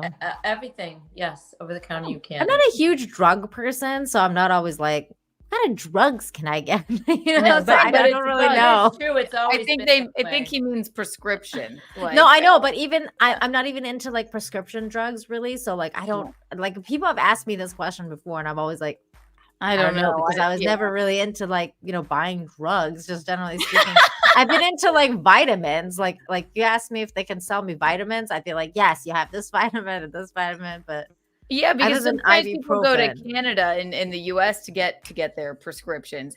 We did have what's it called? The one everybody was getting banned for on YouTube during COVID. The like one that quercetin? no. Ivermectin. Ivermectin. Yeah. They sell ivermectin here. You can get it very Really? easily. Mhm. There you go, Gino. So I got ivermectin when COVID was happening. yeah. I got okay. Yeah. I You know think you what? got You it somehow could- too, Michaeline, right? Yeah, you could what you could do here, you had to sign on to like some website that they would ask you a few questions and give you a prescription and then they would charge you a bunch of money so that you could get the ivermectin because I did that too. Yeah. Yeah. So Well, I know, speaking of medical issues, I know you're not feeling your best. I know you're drowsy, so we will let you go. She has thank a bladder you. thing. you Not are feeling your best. I Man, know, I time love like her. flew by. I know, Thanks, lady. you are guys are the so best. fun and easy to talk to and so nice. Oh Really. No, my I gosh, love you Nino. too. Yes. Michaeline, is that how you say your name? It's Michaeline, yeah. Michaeline. Or You you know, can call that's a really beautiful name. Where does that come from? My mom did say that she knew a girl named Michaeline in high school and she liked the name, but they also, in an Italian family, they wanted Michael first, but they got the girl. They got first. her. They Then got I- the girl, so then you just Yeah. became So Michaeline. I'm Oh, that's so cute. And, my never brother, heard that. my brother is Michael, so Yeah, Oh, Michael and wow. Michaeline. That's how Yeah. Italian they are. Yeah. They're like they But wanted is- a my mom masculine said- child. Then they got one and they named him Yeah. Michael. But she And then did say you that- decided to name her Keanu. So where does that come from? Okay, Because so- I've never heard of a name like a girl named Keanu before. Well, it Break. just, it started out as a joke, sort of, just because we didn't know, not a joke, but we didn't know what we were going to name her. We already had Rocco, which is my son, and I don't know. We just started goofing around with names, and we weren't quite sure, and Keanu Reeves was up and coming at that point, and I said, well, we could just call the baby Keanu, whether it was a boy or girl. Because it And is a unisex name, but no. So you did actually name her after Keanu Reeves? Kinda. Basically. Oh my god, it's amazing. Okay, so only Huge because Point Break my fan. mom literally said, there's this hymn in church, and it has kind of the name Keanu in it, and you should find out what that means. And we hadn't, we didn't have computers at that time, so I called the Hawaiian Tourist Board, and I said, could you tell me what Keanu means? And she said, I don't really know, but I'll call you back. And she called me back, and she said, exact words, Keanu means coolness. Oh my So god, you have the coolest daughter. That's her. She's I so called my cool. husband, and she said, Keanu means coolness. And he went, well, it's got to be Keanu. So if it was a boy, it was going to be Keanu Christian. If it was a girl, it was going to be Keanu Christine. So if they hated us, either or, they could call themselves KC or Christine or Christian or whatever. But That's she amazing. So, I love that story. I always wondered about the origin of Keanu's name. Yeah. Now I know. That's amazing. I love that story. Thank you. You ladies are so wonderful. You're And the we're going to best, have to do this Nina. again soon, okay? Please Yes, feel definitely. better and tell the people where they can find you. And thank you so much for coming on. Of course, you can find me on Nina Infinity. That's my channel, and Nina7 Infinity on Twitter and Instagram, and Rumble. I'm doing my Rumble exclusive shows now. Wednesdays are Rumble exclusive, so make sure you subscribe to my Rumble channel, Nina Infinity, as well. And that's where I do all the crazy COVID talks. And thank you, Zool. All the crazy political nonsense and whatever else that we can't talk about on YouTube, I'll be talking about it on Rumble. So I love it. Thank you, Nina. Bye, I'll see Nina. you soon. Thank Bye to you. Oh my God, she's gorgeous and nice. Isn't she just the Yes. best? She's so fun. Holy shit, she lives in Cancun. Oh my God. I know you want to You did die. it. She flipping did it. No, she's the best, isn't she? Oh my Yeah. gosh. Wonderful. Hang on 1 second. Okay, you can call back in now, Jacob, if you want to after I pee. Everybody, you can call back in if you wanted to. I just wanted to hang out with Nina. She's for a really, minute. really cool. Really She cool. is. She's beautiful. Do I have my settings on that are... Sometimes I put ignore unknown calls, which is my fault. It's Untoward Tuesday, everyone. I'll get to your cute chats too. 1 second. Hi, Thank Keanu. you. Hi, Mommy. How are you? I'm good. Call from Jacob Hudson. Okay, it's not on. There we go. to accept, press 1. Thank you for calling Untoward Tuesday. How may I direct your call? Hey, what's up, Keanu? It's Jacob. Hi, Jacob. How are you? How you doing? I'm okay now. I'm sorry to hear about your sister, Jacob. Thank you. Aw. Hey, what's up? Uh-oh. What happened? Hello? His sister passed away. Oh, shit. How Yeah. long? Hey, what's up, Micheline? How you doing? Hi there, Jacob. How are you? What happened with your sister? Okay. By the way, great interview, Keanu. Thank you. We love Nina. She's the best. Hey, Keanu, I didn't know your middle name was Christine. It is. It is. It's Keanu Christine Thompson. That's the case. It's Keanu C. Thompson. That's right. Why didn't you say, that was the first time I ever heard your middle name. Yes, I'm not, it's just because my name is Keanu. I don't normally, it's already so bizarre. Why say the middle name? I But just yeah, always liked the name Christine. My confirmation name is Christine. Mickey's confirmation name was Christine. I got a little something. By the way, I did. You might not wanna check the. I pulled a Gino again on the voicemails. What do you mean? I did a rant on your voicemail. Oh, okay. I wasn't ignoring you, Jacob, but I'll listen to the rant. I know you're okay. No worries. Listen, I know you were trying to, and you had limited time with Miss Nina. Yes. By the way, she was also on Simcast, right? Yep, she is. With the great Lila Hart. That's right. We love Lila Hart. I'm not gonna say that other person's name because that's like saying Voldemort.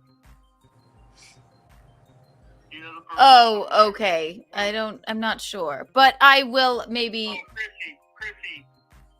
Oh, okay. No, yeah, well, we love chrysanthemum. Yes. They were trying to like saying her name is like saying Voldemort. She appeared. No. Chrissy's like my best friend. Yeah, it's okay. She doesn't hate you, Jacob. How are you doing? I'm sorry about your sister. So, how old is your sister, and what happened? My sister was 50 years old, and I don't even know what the COD was. I'm so sorry to hear that. So sorry. You know, hey, by the way, you're actually on, and your girlfriend is sick. I know April is not feeling well. Apparently, I've heard. Yes. Do you realize that I thought today was Wednesday? No, it's Tuesday. Yes. Well, I know you're going through a lot. So, but thank you for calling in. Also, by the way, I love the paddle you sent me. Good. I love the paddle.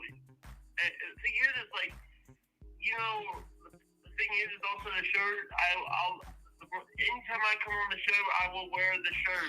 Okay, perfect. Well, we will schedule you another interview. And yes, write as many more songs as you'd like to. What's going on with Gino?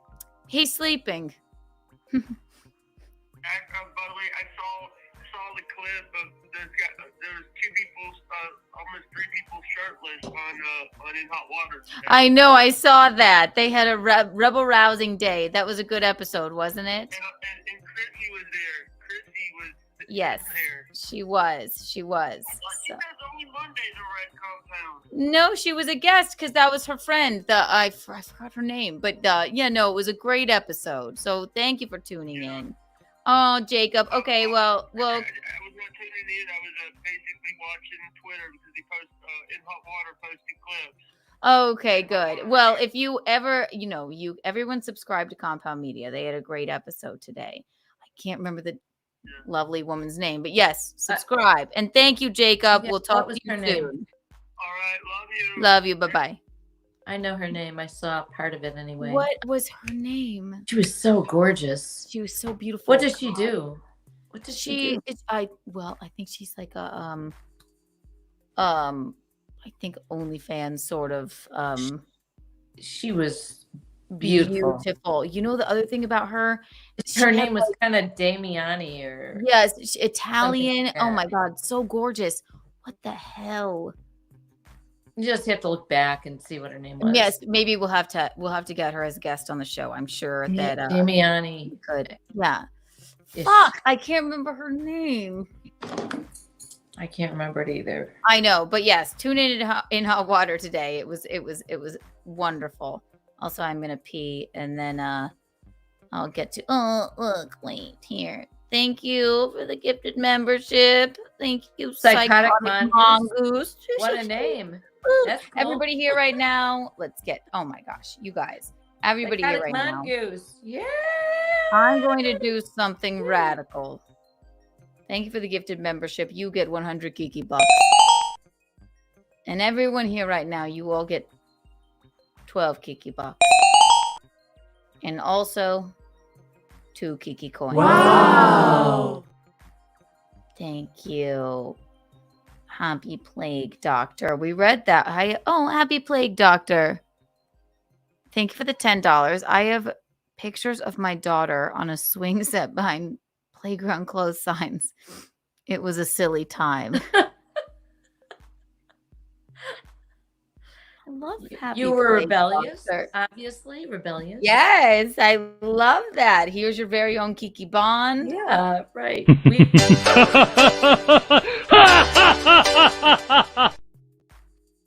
And then Zool McCool, I didn't give you your Kiki Bond yet, did I? Here you are, darling. Thank you for the $19.99. We love you. Yes, So love over you. the counter drugs. Cute.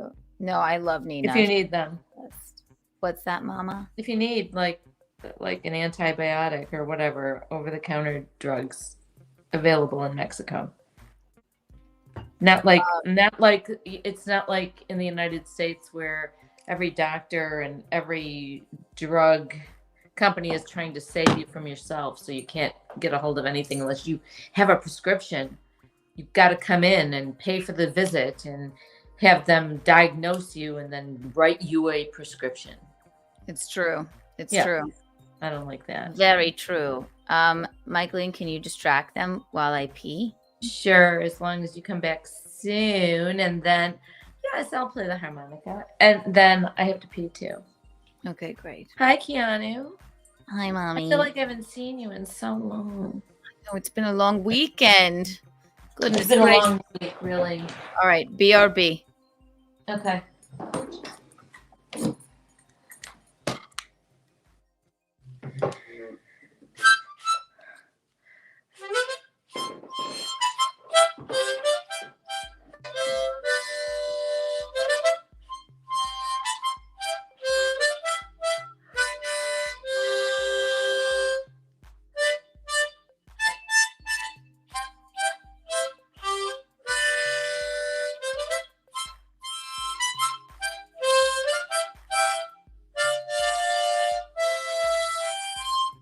How was that, Mr. Zool McCool? So, yeah, I haven't seen Keanu in a little while. She was here last week. It was a little bit of a hectic week, but you heard all about that. And now, what did I do today? I taught a class this morning, which was fun and nice, but I didn't sleep a wink last night because I don't know why. I turned The Godfather on at about midnight, and it's like a, I don't know, 2.5-hour movie. And I watched that because I love The Godfather. Oh, I heard you were watching The Godfather. And then I couldn't sleep after I drank wine and watched The Godfather. I was so stimulated, I guess. So you were stimulated? You know what stimulates me? Yeah, those Reed Street candles. Candles and soap. I'm gonna run to the bathroom. Go ahead. Reed Street soap. I'm burning right now a Betrothed by Visconti candle, but get yourself an Untoward candle. Get yourself any one of those bars of soaps by Reed Street Soap Company, everybody. Promo code KikiBucks for 15% off. They're just the best. Oh, this one's one of my favorites. Isn't it gorgeous? Isn't it just gorgeous? Again, that is Reed Street Soap Company, ladies and gentlemen. And the phone lines are open. You may call in with your Untoward stories if you'd like. And I have a couple of emails to read. I'm sorry. I'm a bit tired today. I hate that about myself. Stupid. We love it though. We love it. Yeah, no, I don't know what it is. I don't know if it's the weather or the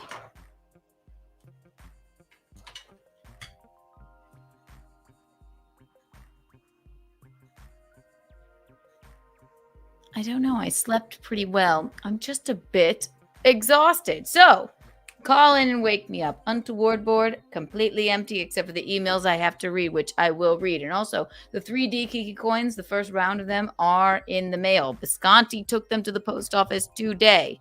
Today he did. So, very exciting news.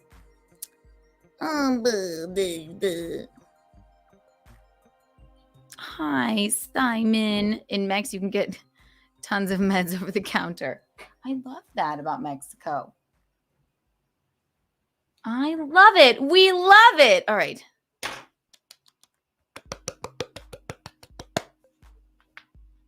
Oh, my elbow popped. Oh. Horrible.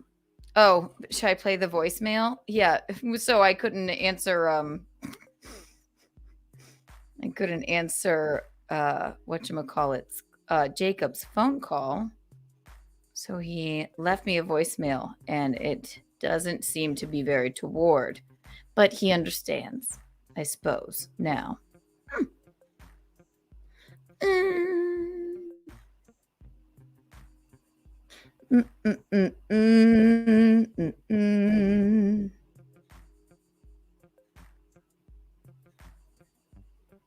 Well, where could it be? I don't see anything here, Jacob. So you're off the hook. You are off the hook. We love it. Here, Mike leans back. Hi there. Anyway, I'm exhausted today. I don't know why. Well, because you had a big busy weekend, and you're on a lot of podcasts, and it's just a lot. It's a lot, Keanu. So that's okay. That's okay. My favorite thing is the faces and the.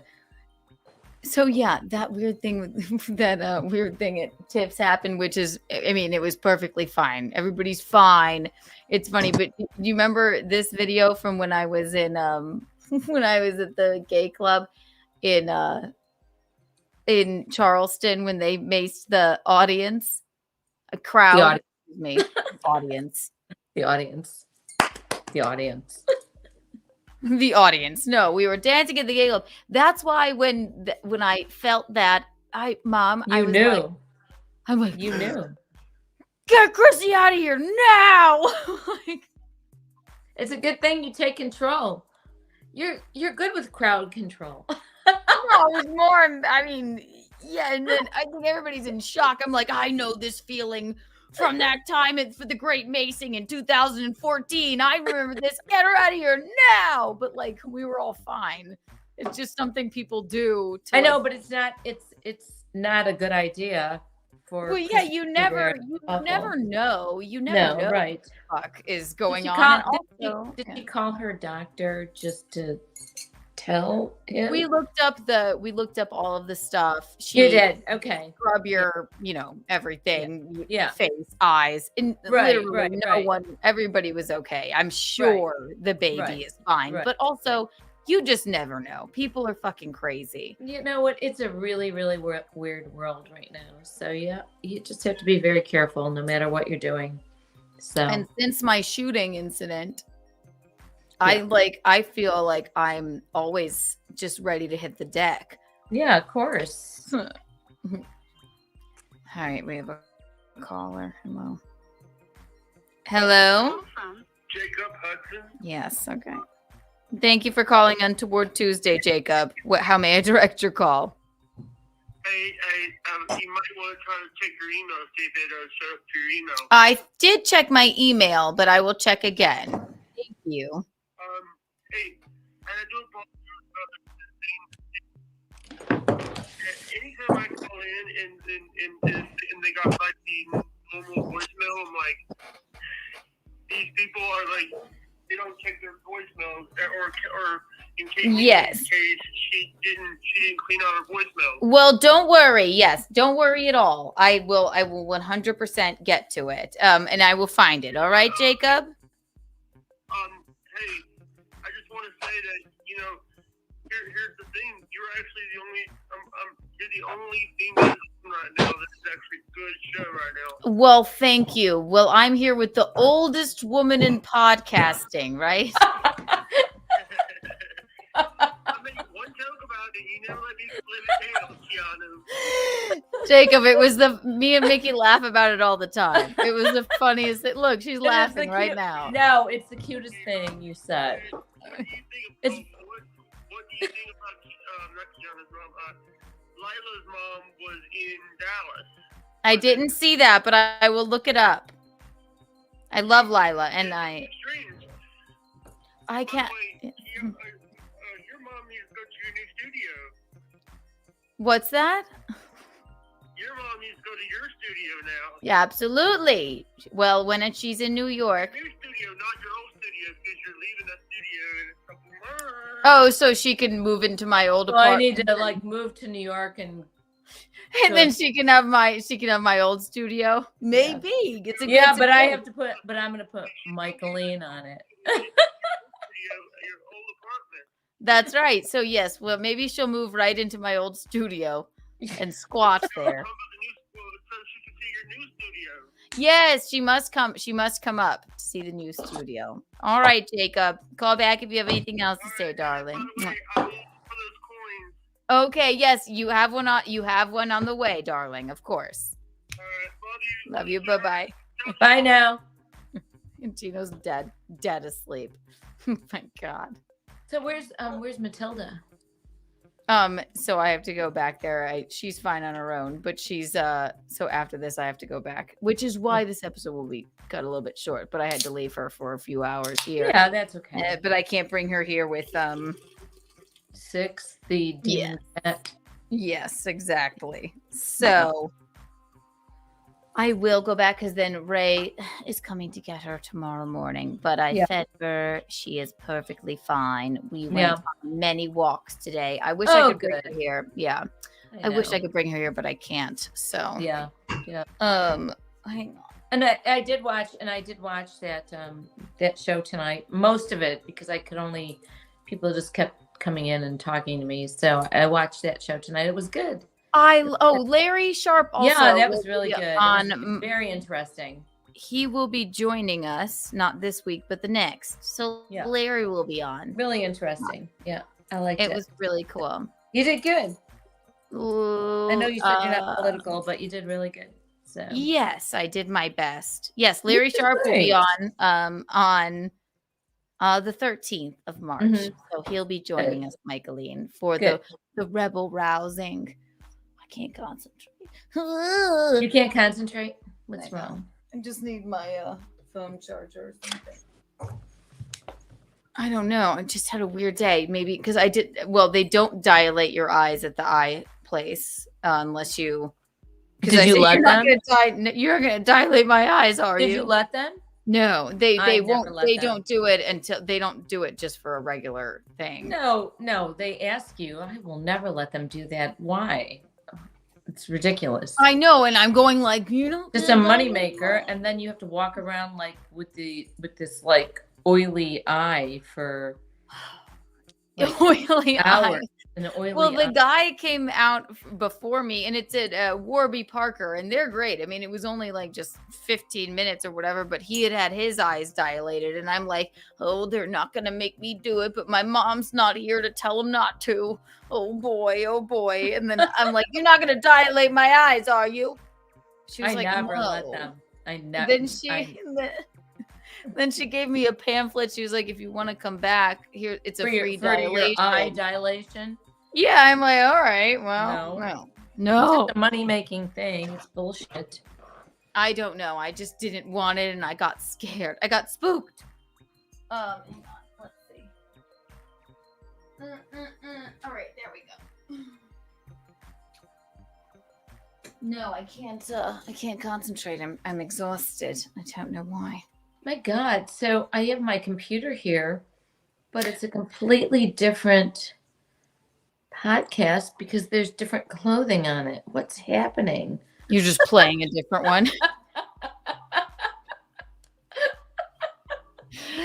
So the phone lines are open. It's Untoward Tuesday, everyone. Let me find. It won't be the longest Untoward Tuesday, and it might be. Don't worry.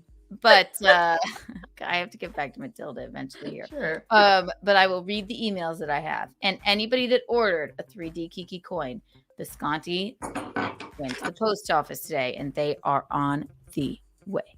So, the first batch, because you know how he is with stamps. So.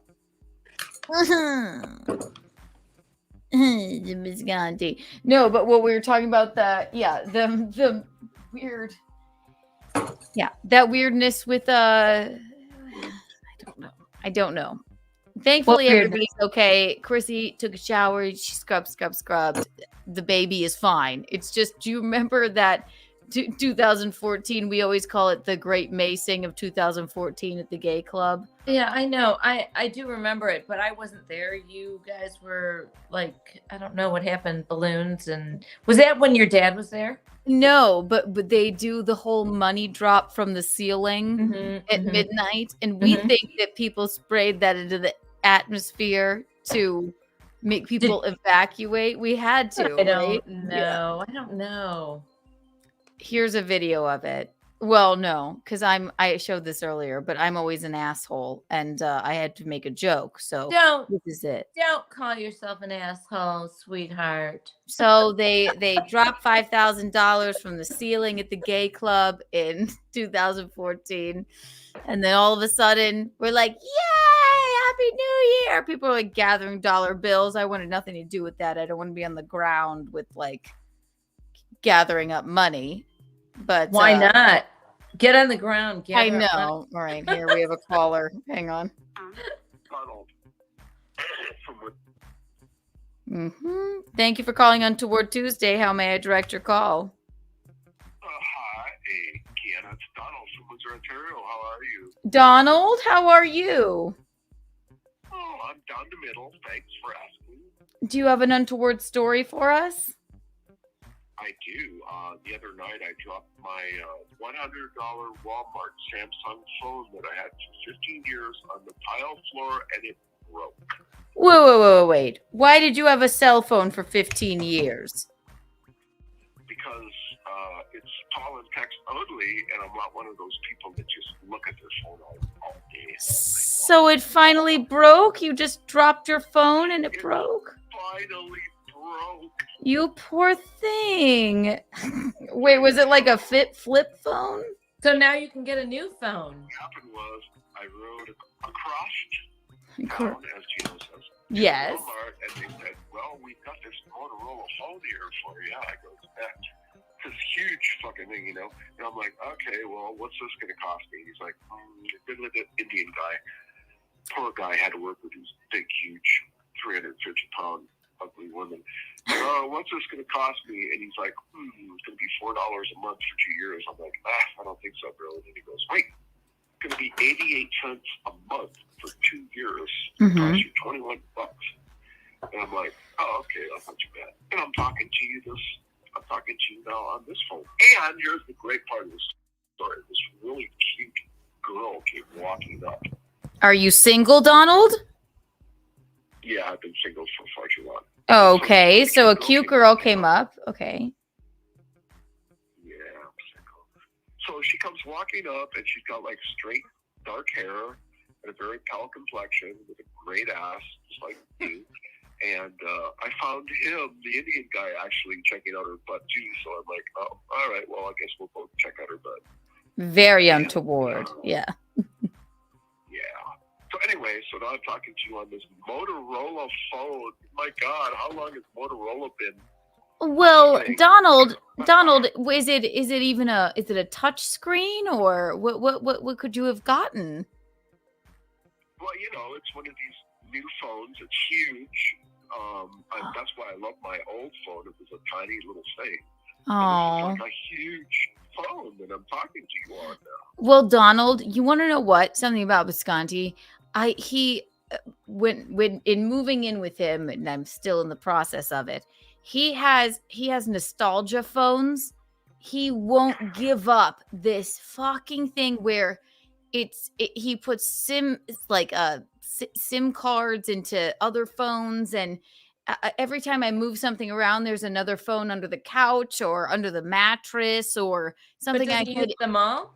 No, but he's like, they just seem too expensive to throw away. I'm like, they're not. I'm like, you're either a drug dealer or you're cheating on me. You can throw them away. Why do we have? Why is this home littered with thousands of phones? But can't he turn them in and get some credit for them? You'd think, right? No, it's weird. I understand. Well, how old are you, Donald? I turned 63 December 19th, but I totally understand Gino's thing. I've got my old Samsung on my kitchen counter, and I'm looking at it with this forlorn, fondness of it. Yes, I know. I know it might be. I know it might be rough, but just get used to the new phone, and it'll be okay. But you made the Untoward board, Donald. I love it. I love it. I think the untowardness of it is that you, well, is it toward that you kept an ancient phone so long? Or is it untoward that you dropped it? I don't know, but we will find out. Donald, I love you. Thank you for calling in. Yeah, that's a very, very good point, Kiana. Exactly. And the thing is that the battery was still so good in it, you know? Yeah. Anyway, that's just... Well, Donald, I think I always tell Visconti, he walked around with those pants that were crotchless for like 6 months. And they were really crotchless. And he only had one pair of jeans. And he went, I'll just go to the Gap and get a new pair. And I just say, nothing's wrong with the Gap, but let's be better than the Gap. Be better than the Gap. Be better than the Gap. Let's be better than the Gap. Yes, it's okay to buy a new pair of pants. No, I think Gino should go to St. Vinny's, St. Vincent de Paul's, or Goodwill or something like that, and get one of those really old pair of jeans that are worth like thousands of dollars now. Maybe if I could find him a nice pair, maybe I'll find him the man will save every cottage cheese container and then walk around with a pair of pants that have his crotch out. It's just not worth it, but we'll get him a nice pair. He got so I made him get a new pair, and it was from Lucky. So that's a step up. We can be, Donald, what I want for you is to be better than the Gap. Be better than keeping a phone for longer than you need to. And don't be heartbroken that you broke it. All right, Donald? Well, I am too. Yes, I am too. But that's really interesting about Gino, considering that, like, he wasn't born in the 20s and he didn't live through the Great Depression. Good for him. What's your nationality? I'm sorry, what's my what? Nationality. My nationality. I was born in Holland, Michigan, which is actually paradise. Okay, so you're like just what? You're not Italian or anything. Oh God, I wish I was. No, so yes, Italians have this thing, and I don't have it, thankfully, because I'm 50% Italian, and then the other side is French, German, Irish, and maybe a couple of other things. But Italians have this thing where they save everything, waste not, want not. Yes, so that's why. So I was wondering if that's what you were doing with your cell phones, but Well, real quick story. After the divorce and the move from Paradise, Western Michigan to Cahokia, Illinois, I was kicked out of the all-white school that I walked 5 blocks to and bused 20 miles to an all-white school, all-black school. You were kicked out of the school for what? I was kicked out of the all-white school that I walked 5 blocks to for, I think I was fighting or something like that. Anyway, I thought it was badass. It is badass. Anyways. And then you had to walk how long to get to the other school? Oh, well, I was bused 20 miles to the all-black school where I was beaten daily after recess and lunch by the all-black boys. And one day I decided I was going to run away from that school, and I walked 20 miles back home. My mother was furious. 20 miles? Jesus, you have lived a life. Well, listen. If this phone breaks, don't think anything of it. And you seem to have lived quite a life, and life is about experiences. So. Oh, I've got stories you wouldn't believe. But anyway, so to wrap it up real quick, I got back, and my mother says, "Well, you have to go back to the school, or they're going to take you away from me," and she would lose her money from my dad. And I goes, "Well, I'm not going back, Mom. Sorry." And so then I wound up moving back with my father in Southern Ontario to a Catholic school, and it was basically all Italians. They didn't want to beat me up every day, but instead they wanted to seduce me. And that's where I've had my lifelong love for Italian. That's why you love Bisconti so much. Well, Why I do love him. I love him. well, here the central thesis is that you love Italians and also be better than the Gap, right, Michaeline? Absolutely. Be better than the Absolutely. Gap. I love Italians. Be better than the Gap. I love Italians. Be better than the Gap.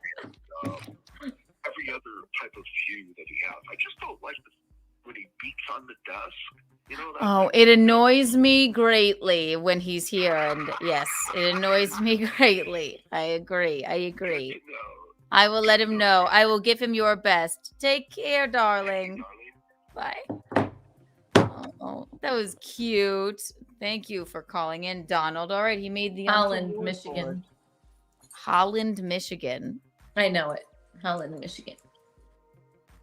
He got kicked out of the white school and then drove 20 miles to black school and then ran away and walked 20 miles. It probably started as a phone story. and probably in the snow.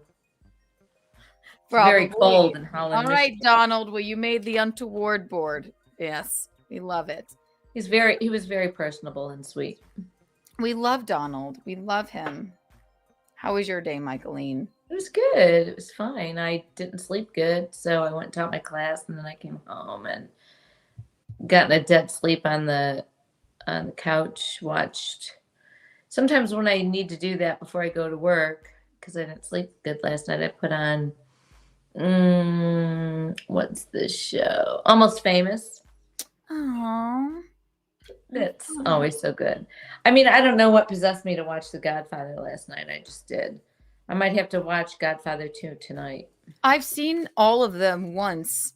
I know, but I don't. I I just can't tell you turned one it thing on. that happened in them. Yeah, I just turned it on and whatever. I Mm. felt like I need to feel my Italianness or something. I hear you. Hey, mambo, mambo Italiano. Hey, mambo, mambo Italiano. Hey, mambo. Michaeline is Italian. Hey, mambo. Hey, mambo, mambo Italiano. Hey, mambo, mambo Italiano. Hey, mambo. Michaeline is Italian. Italy. That was good. Aren't you impressed that I got these home? I am. Because you know what? Those fuckers are from when I was in my 20s. And now look at the size of them. Disgusting. All right. Oh, yes, no. So, as we were saying, yes, the great macing of, I don't know if you saw this video, but we always dig this up on New Year's because of the great macing of 2014 at the gay club. Remember this? I did see it, but One, show me two, that. and three. You guys, that wasn't mace. It was anthrax. So police officers were involved? That was a big group of people that were, so yeah, they just called the cops, but everybody was What's the fine. name of the place? Pantheon. It doesn't exist. Oh, yeah, anymore. yeah. I always revert back to my 20s where the gay club was Medusa. It was a great time. Also this week, so before that, the night before, we went to the Sons of Italy. That was that was the funnest Were those time people ever. nice? Were those they looked nice in the audience? They were so nice. I have a little clip of Gino, and then I just they loved us. They were so much fun, and they I mean, of course they loved Gino. Here's a little clip of him. The Sons of Italy. I didn't know where we were going, but it was packed out, and they wanted to talk to us for forever afterwards. Here's Gino. Look at him. Because you can't pitch 7 innings when you've been treading water for 2 weeks. I'm kidding. Those kids were dead, but their replacements sucked. They look like a fun group. They were wild. It was very fun. Very fun. Everyone here right now, let me do something. I'm going to do something radical. Pick a number above 100, Michaeline. 101. 101 Kiki bucks for all of you. Bing, bing, bing. Don't say nothing, Sal. Don't say nothing, Joey. Are these quotes from The Godfather? Don't say nothing, Sal. I didn't say nothing, Joey. Wow. The horse in the bed scene, sexy. That's the only thing I remember. Maybe it's because I blocked it out. I don't remember anything from The Godfather. Yeah, it was Not great. one thing. I don't even know why I turned it on. I was just sitting down here. Sometimes I don't like to go to bed. I just like to sit and I'll just watch a little bit. So no, I was up late watching TikToks, just trying to. Yeah. So tonight, because I don't have to get up early tomorrow, so I'm gonna watch Godfather 2. Joey Dago, where's Gino? He's asleep right here, literally passed out. He had a long day. Tomorrow on the program. What? I saw something about the program tomorrow about mint salad. Mint salad will be on. Yes. Who is that? She's a lovely movie reviewing lady who comes on Simpcast all the time. And she has agreed to come on Keanu Cast because she's lovely and she has very nice boobs. And it's just an interesting gal. So she'll be there tomorrow. All right. Emails. And again, if you want a 3D Kiki coin, email untowardawardentries@gmail.com. Araya Light, we will have your you have a prize and a Kiki coin coming in the mail. Anybody else waiting for one, the first round has been mailed out. But if you want your very own 3D Kiki coin, email untowardawardentries@gmail.com and just let me know. There they are.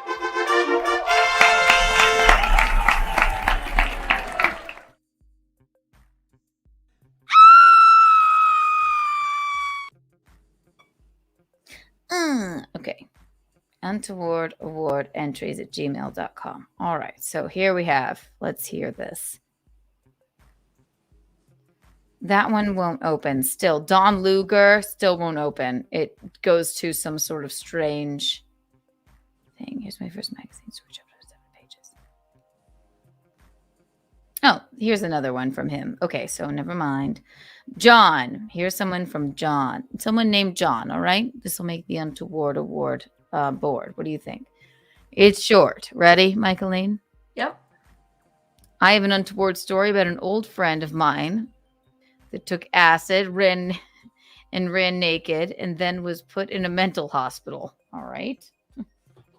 That sounds terrible. Okay, John. What happened to him after that? I will tell you.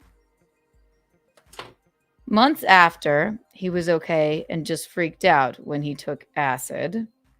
Me and 3 other friends of mine were at his house playing video games, and a cop came to the door. So we ran out the back door because we were underage drinking beer. All right. He told the officer that it was just him and his friends were playing video games in the house, and nobody was in his house. But they took him to the mental hospital again.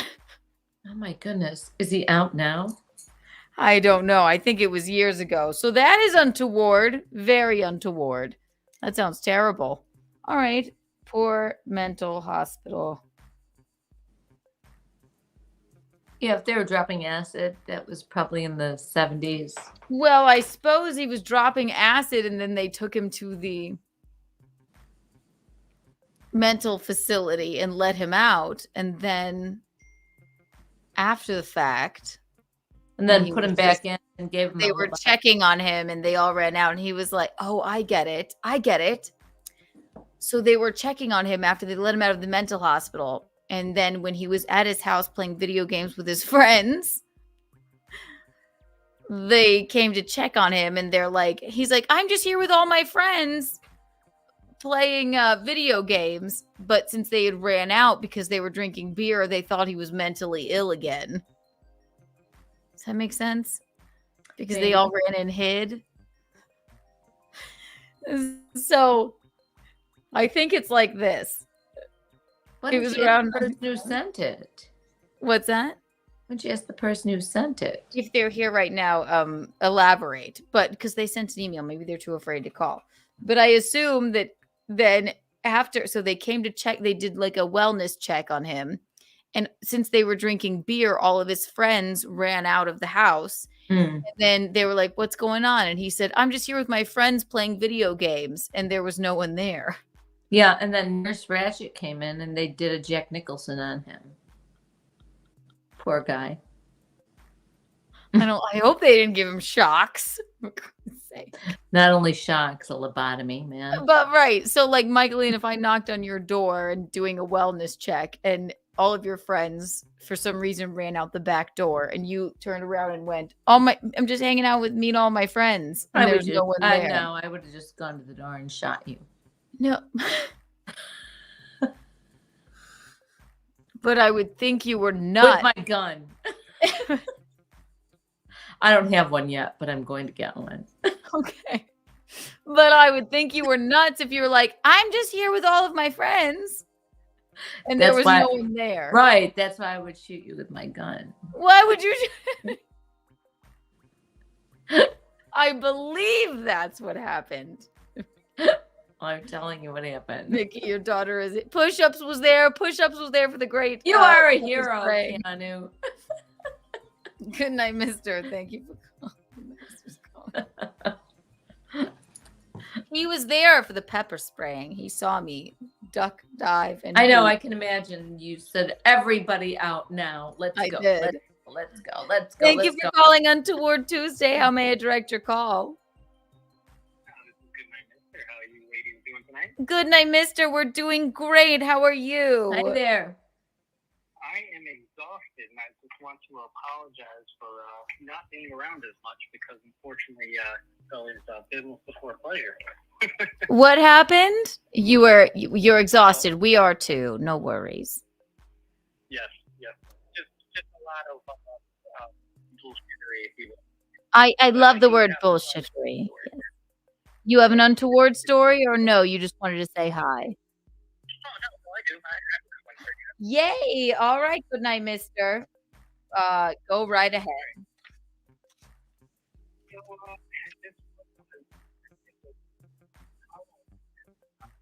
You can't hear him at all, really. And so I was heading towards a friend's dorm on my university there. And, Pause. Good night, mister. Can you hear him, Mickey? Can you hear him now? Yeah, I can hear him a little better now. Yes. Okay, that's better. Okay, go ahead. You're heading. It was Halloween. Okay. Halloween. Okay. Okay. I can call back if the audio is messed up. No, it's good. It's good now. It's good now. Mm-hmm. You're good to gotcha. go. Mm-hmm. So I was going to this Halloween a party on campus. Okay. And so in my fashion, of course, I went as Austin Powers. So the beginning of this night, I'm walking to the party, and with my complexion, I more look like Prince. Okay. So, after a while of everything going on here, everybody starts drinking and stuff like that. So the first place I stopped at, we're having some German chocolate beer. Okay. And we're like, okay, cool, that's fine. And everybody's like, well, hey, you sort of look like Prince. And I'm like, okay, I guess. And I said, well, I'm going as Austin Powers, but at this point, I'm going to accept it. So I move on to the next party. That gets a little bit wilder with some beer pong and a ice luge. Okay. And then someone had the great idea to pick up the ice luge and toss it out the second floor window, which then ended up hitting somebody in the head. And of course, I was on team, so I ended up having to do triage there. You So had to I'm- save I'm someone, so they tossed the ice luge out of the window, and it hit out someone. of the window. Okay, Yep, and then it you hit and then you went dressed as Austin Powers / Prince, went outside and Yes. tended to his wounds. Yes. So it just gets even more clusterfuckery, if you will. Okay. So I go outside, and they're trying to get public safety ambulance there, and they're like, Prince is doing something, is taking care of the guy that's bleeding because he had a pretty big laceration. So I'm like, okay. So all you hear is this large crowd saying, Prince got him. Prince is saving the day. Prince is all on it. I'm like, guys, I'm just trying to have a freaking good time. Maybe it's not a bright idea to throw a huge freaking ice brick basically out a second floor window. I think And they so- probably thought it would just smash and nobody would be. But you have to say, Right, look out right. below. Yes. Exactly, but of course everybody's drinking there, so they're not thinking at all. So after that, I guess their next event was to go and light a dumpster fire. But after doing this triage and all this type of stuff, I got invited to a sorority, So you And went so to I go another to the party sorority. after you. I went to another, Okay. After going with that guy, the group of people were like, "Hey, do you want to go to the sorority?" And I was like, "Oh, okay, sure, fine, whatever." So I go there, and the party got even wilder to the point to where Did they have an ice luge as well? they didn't, but we started doing a whole bunch of shots, and Okay. so they had this thing called I Felt a Thigh, which at this point I'm semi lucid here, Yes. and and so they're like, well, we have a fraternity and a sorority called I Felt a Thigh. Now, if you listen to it, it's literally I felt a thigh. I The felt a entry- thigh. Yes. Okay. I felt a thigh. Like So basically, like Phi Kappa thigh. I felt a thigh. Okay, right, got right, it. Okay. Right. So we ended up, and there's stunning women, all over the place here. So the entry is there's some picture floating of me somewhere with these gorgeous two blondes, and their thighs are across me, and I'm sitting in like this like a captain's chair. So my hands are on their thighs, and I was inducted into their I felt a thigh. Hall of Fame. Yeah, right. Which that was definitely. Well, a did highlight of the tattoo. you get in between any of the thighs later? Honestly, I was so out of it that it wasn't even. He doesn't remember. Good on I'm- you I'm- then. Yeah. So that's a great Halloween. You saved a life and then you felt a thigh. I love that. Exactly. I call that a win-win. That is a win-win. Okay. You made the Untoward board. Good night, mister. We love you over here. All Call back soon and we'll be here for Keanu Cast tomorrow. And we really do adore you over Alrighty. here. 1 million Kiki bucks for you because we love you so much. How about I that? Thank you. Take care, my love. Bye. Sure for everybody to feel a thigh tonight. Feel a thigh, yes. Feel a thigh. That's cute. I just want to know if Austin Powers and Prince are synonymous with each other. Well, that's what I was wondering. I'm like, he said, well, because of my skin tone, people just thought I was Prince. So are Austin Powers and Prince kind of alike? No, well, I think that maybe they're costumes. So, like, but Prince right. Prince's aren't a costume. That's his. Well, gear. well, This I is mean, I gear, don't right? think.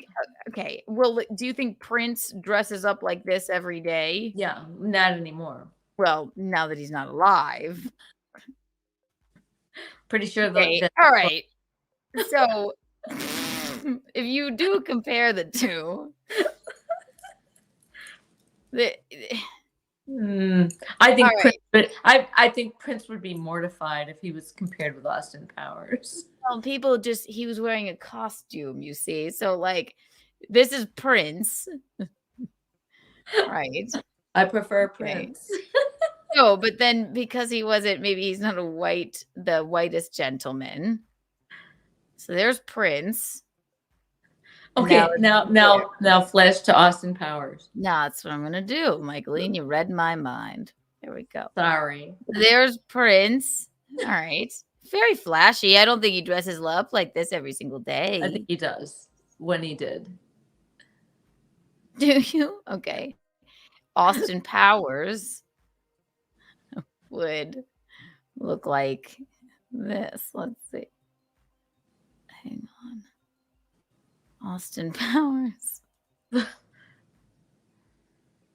So it would have to depend on the hair. Ah, okay. The hair or the skin tone. It makes sense, I suppose. You think Keanu really? Kind of. Flashy purple outfits. Well, I mean, he was trying to be Austin Powers, but he can't help his skin tone. I mean, look at it. Here he is. Here's Austin Powers. Hang on. I'm afraid. No, you know what Austin Powers looks like. I absolutely do. That's why I'm afraid. Hang on. Find it.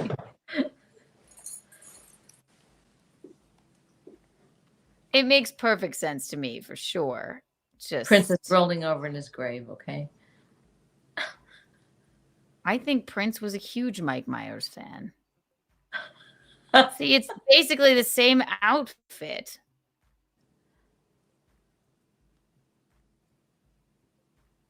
Hang on. Bing, bing, bing, boom.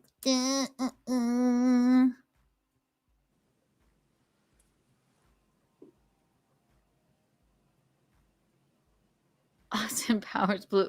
I mean, it is basically the same outfit. Look at him. That's Austin over there. You see? In the blue. Yeah. Here? Yeah. I mean, 100%. I get it. Yeah. Like, it's very Prince-like. Tell me it's not. Look at him. It looks like it's exactly I what have no Prince would judgment. wear. Sorry. That's exactly what Prince would wear.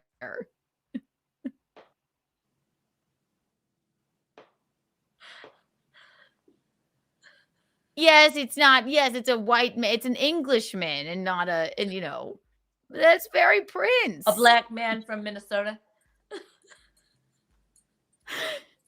Is Prince from Minnesota? No, he's good night. Minneapolis. Yes. Good night, Miss. Yes, that was the costume. We get it. And everyone thought he was Prince. And then Come on, Mister, you know that's a real reach, okay? Well, then, okay, but he can't help his skin tone. He's like, he's walking around like, don't make you horny, baby. But he has, like, people just thought he was Prince. Stop. It's not my fault. Like, yes. So he's like, oh, but due to my skin tone, people just thought I was Prince. It's like the Simpsons reference. We love you. Good night, Mister. Eric's here. That's funny. All right. Well, that made the Untoward board for sure. People pushing Definitely. If you are drunk and you are at a party with a shot luge, do not push it out the window, because that seems like something I would 100% do. I like to smash things, but you know, it's fun, but it could hit someone. You know what a shot luge is, Michaeline? No, no. It's like a giant. Okay, so it's basically a giant ice sculpture. Yeah, I'm just thinking of like a luge, like a snow. Well, it You're has riding down that thing, right? It has that in it, but it's like basically an ice sculpture. So say it's an ice sculpture of my head, right? Made of ice. It would be really it's big. This big. And then where my part where I'm balding is, it would be whatchamacallit. It would be concave. Then you would put and then it would go down my body or whatever, and then you would put a shot up here, and then it would slide down into someone's mouth. Get it? Get the fun of it? Completely. So then someone took that giant ice sculpture of my head and threw it out the window because it's just ice. What's it going to do? But somebody was downstairs and it hit someone. So then Austin Powers / Prince, because he knows what he's doing, because he was in the service, went Austin down Powers or Prince? Both, depending on how you look at it. Went downstairs. It depends on the skin tone. It depends on the skin tone. You went downstairs. Went downstairs and sorry. Don't apologize. That was a part of the story. So then he went downstairs and sewed up the person's head, then moved on to another party. If that's not an Untoward award I think it is nominee, I don't know what it is. It's an Untoward award winner, basically. So we have a few. Yes, we do. Yes, we do, Michaeline. Yes, we do. Thank you. Good night, mister. That really made us laugh. And then he went to a party at Thigh Gappa Thigh. Good night, Mr. I want to know if you went as Austin Power or I think he just Prince. kept on going. But did you change? Michaeline, he can't change his skin tone. He dressed as Austin Powers. And some people thought he was Prince. Yes. So he did not change. Those people were hallucinating, weren't they? He said both.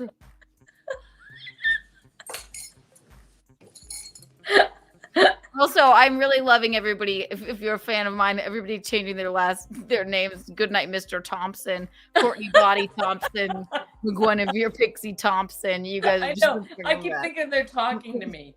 Producer Roberto Thompson. This cracks me up. Oh my God, they're talking to me, and they're not. We're not. Oh, that's too funny. That was good. So we have a few. We'll put them on the Untoward board right now, everyone. If anything, I hate Austin Powers, but I love Prince. So if that means anything, just saying. He doesn't make you horny, baby, right? Austin Power, no. Okay. All right. So we've got. All right. So we have. Here we have Jake and his voicemail. Jacob and his voicemail, which we still haven't heard because I can't find it. Voicemail. We've got Donald and the dropped your phone story. Donald. It was a Motorola. It was a Motorola. It was a Motorola. Yes, I can remember details. Everything is in the details. It was a Motorola. We've got John and the mental hospital. Lobotomy. It wasn't a lobotomy. Should have been. But it was a good story. He took acid. His friend took acid. And then when they went, that's one of my favorites. I just love that they came to do a wellness check on him when he was out of the hospital for acid. And then his friends ran away because they were drinking. And then he said, I'm just sitting here with my friends. And they're like, oh, because his friends had gone and he didn't know. Get it? And they took him back to the mental hospital. No, I don't get it. Smile then. I'm messing around. Literally, you want me to be like this all through the entire podcast? Yes, I do. Is it the Botox? And then we've got And then we've got Goodnight Mister and the Austin Powers / Prince debacle. I love it. All right. Untoward board is filled with nominees. You may call in. You may call in anytime you want to. Or you can email untowardawardentries@gmail.com. If you want a 3D Kiki coin, that's where you email. Visconti finally found, Visconti went to the post office yesterday to email. I got my save the date, by the way. Did you? I mean, thank God. I didn't know if I was going to be invited. He couldn't find stamps. No, it's not his fault. I gave him one job. So now he emailed a few more save the dates. He emailed the first round of Kiki coins. They'll be coming today.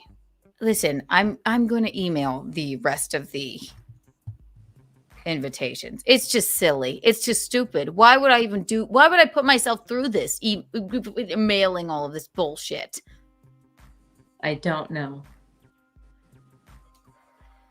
How is it that I already have a dress and I can't even...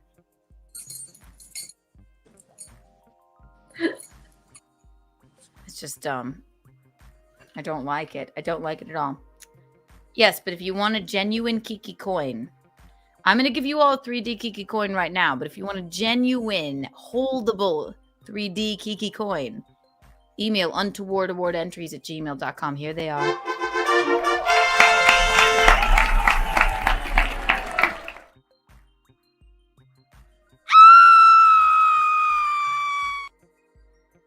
They look exactly like that, and I will sign the back and write a little note for you. No, I'm going to here. Also, let's see. McGuinevere Thompson. Everyone sing happy birthday to Abe. Abe? Is it Abe's birthday? Abe is here. Michaeline, should we do a rendition of Happy Birthday with the bongos? Certainly.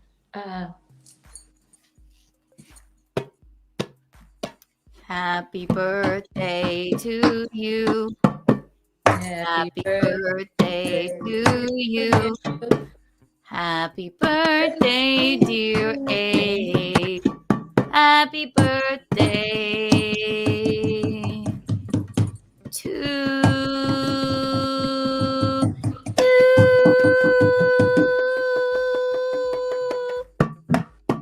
Abe. Abe. Abe. A. B. E. Abe. It's pretty good, wasn't it? That was very good. I don't know where you bought these. I don't know how I got them home, but it was well worth it. The best. Best. Abe. Abe. Abe. A-B-E. Abe. Abe. The passage of time got to Abe. And now he's older. Take it away, Mickey. Abe. Abe. Abe. Abe. Abe. Birthdays to be celebrated by all. Happy birthday, Abe. Happy birthday, Abe. Get on your knees and pray. Happy birthday, Abe. Happy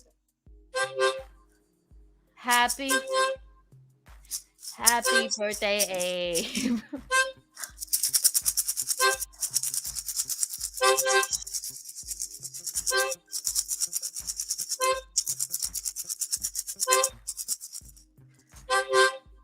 Congratulations, Abe, on the passage of time. That's wonderful. Thanks, folks. Thank you, Abe. You're so welcome. Really nice to our fan. Really good. Let's see. Cool to them. Oh my god. Did I get through all of the emails? Bing, bing, bing.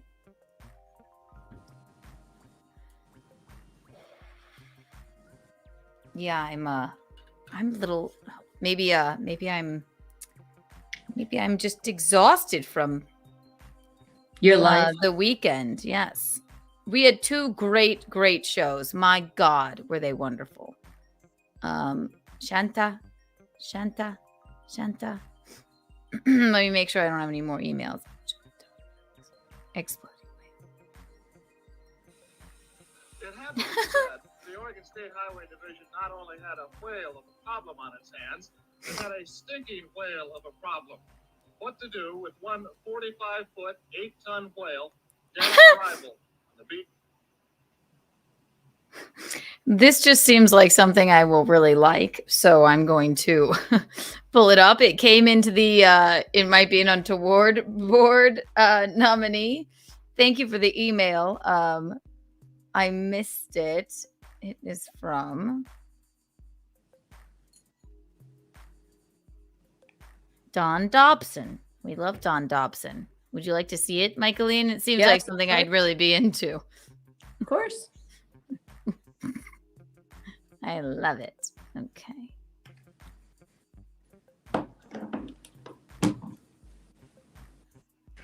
Bum bum bing bing bing bing bing bing bing bing bum bum bing boom boom bum boom. I will send it to mine own self.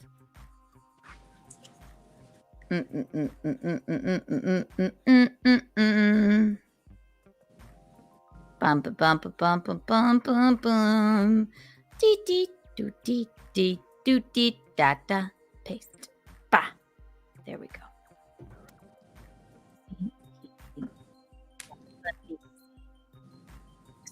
Whale.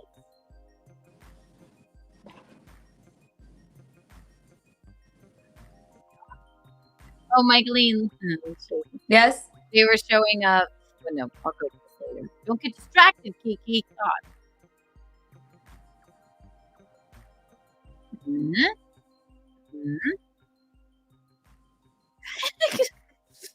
Why is this going to make me laugh so hard? All right, here we go. I don't know what you're talking about exactly. I'm going to show you. I'm not sure. I got this in the email. It's an exploding whale, which might be untoward. Sounds untoward.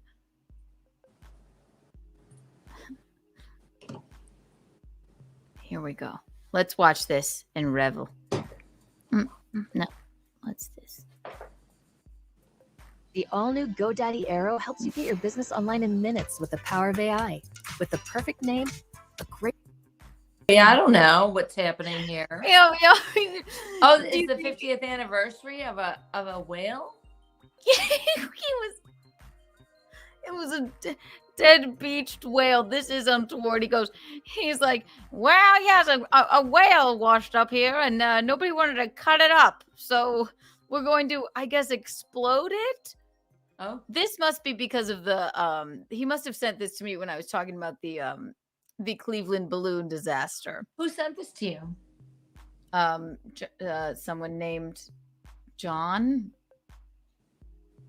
Luger. Nope. No one I know, but so they're gonna blow this whale up, right? I guess so. I haven't watched this yet. Are you ready? Okay, here we go. Ready. We asked George Thornton, the highway engineer in charge of the project, for his final observation. Well, I'm confident that it'll work. The only thing is, we're not sure just exactly how much explosive it'll take. How much explosive to use? Thing, so I'm just not sure how much explosive it'll take to blow up the whale. Sorry, the whale would have wanted this. Beyond all believable bounds. Tired of its smell, we're moved back a quarter of a mile away. We may have to move back a quarter of a mile Whoever away. sent me this, I think McGuinevere said it was OPC Dawn. It's literally the exact same sort of. It's like these. As the balloon. It's the Cleveland balloon disaster. This is my new favorite fucking video. It's horrible, but it's funny. Let's continue. I'm gonna be obsessed now. They didn't have TikTok back then, so they just go to the beach to see a beached whale be exploded. And have blubber blown up everywhere. Blubber was everywhere. I mean, it was. A large chunk of the whale crushed this car.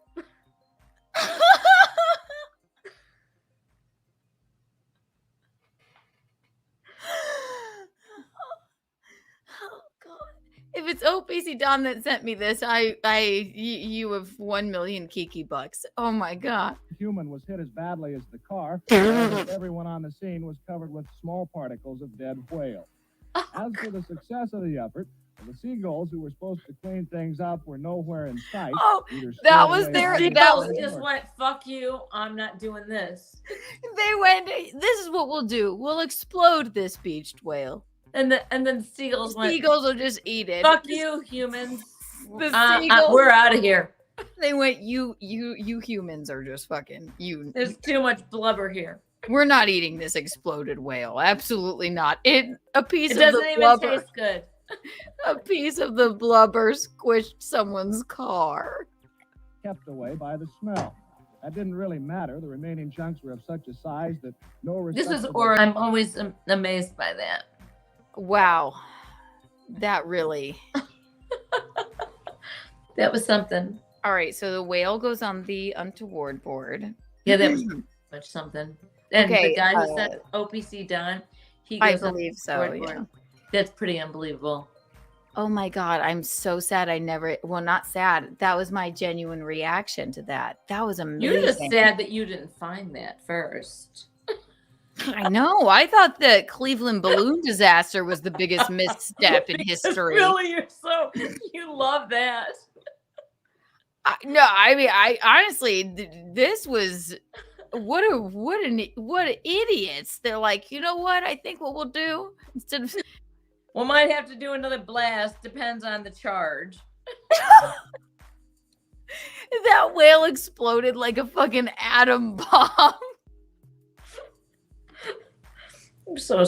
And really, it's so untoward, especially since you know how we are in this day and age. We don't want to hurt anybody or any fishes for sure. Oh my God! No fishes, no dolphins. The guy's like, well, no one would agree to cut up the But there was whale. blubber everywhere. There was blubber everywhere. One piece of the blubber flesh actually squished someone's car, and people gathered round to see the explosion of the whale. It wasn't a live whale.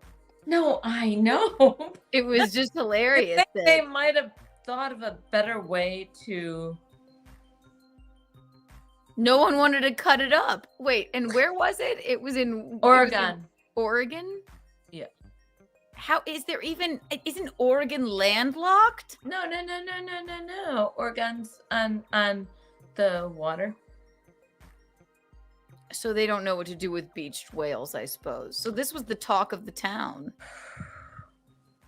On water like a Great Lake, or I'm not a cartographer. Is it on the coast? I'll find out. I mean, it's like Seattle's on water. It's on Puget Sound. It's on water. So one whale came up, and then Do you want me to find out where it is? No, if it's on the coast, I understand. A whale didn't come out of a Great Lake. Oregon is like Seattle, only it's a state down. So. Wow. Well, that was fucking hilarious. Jesus Christ. Yeah. You don't have to find out exactly where. No, I'm just trying to find some place to plug in my iPad vibrator. Somebody said bury the damn thing.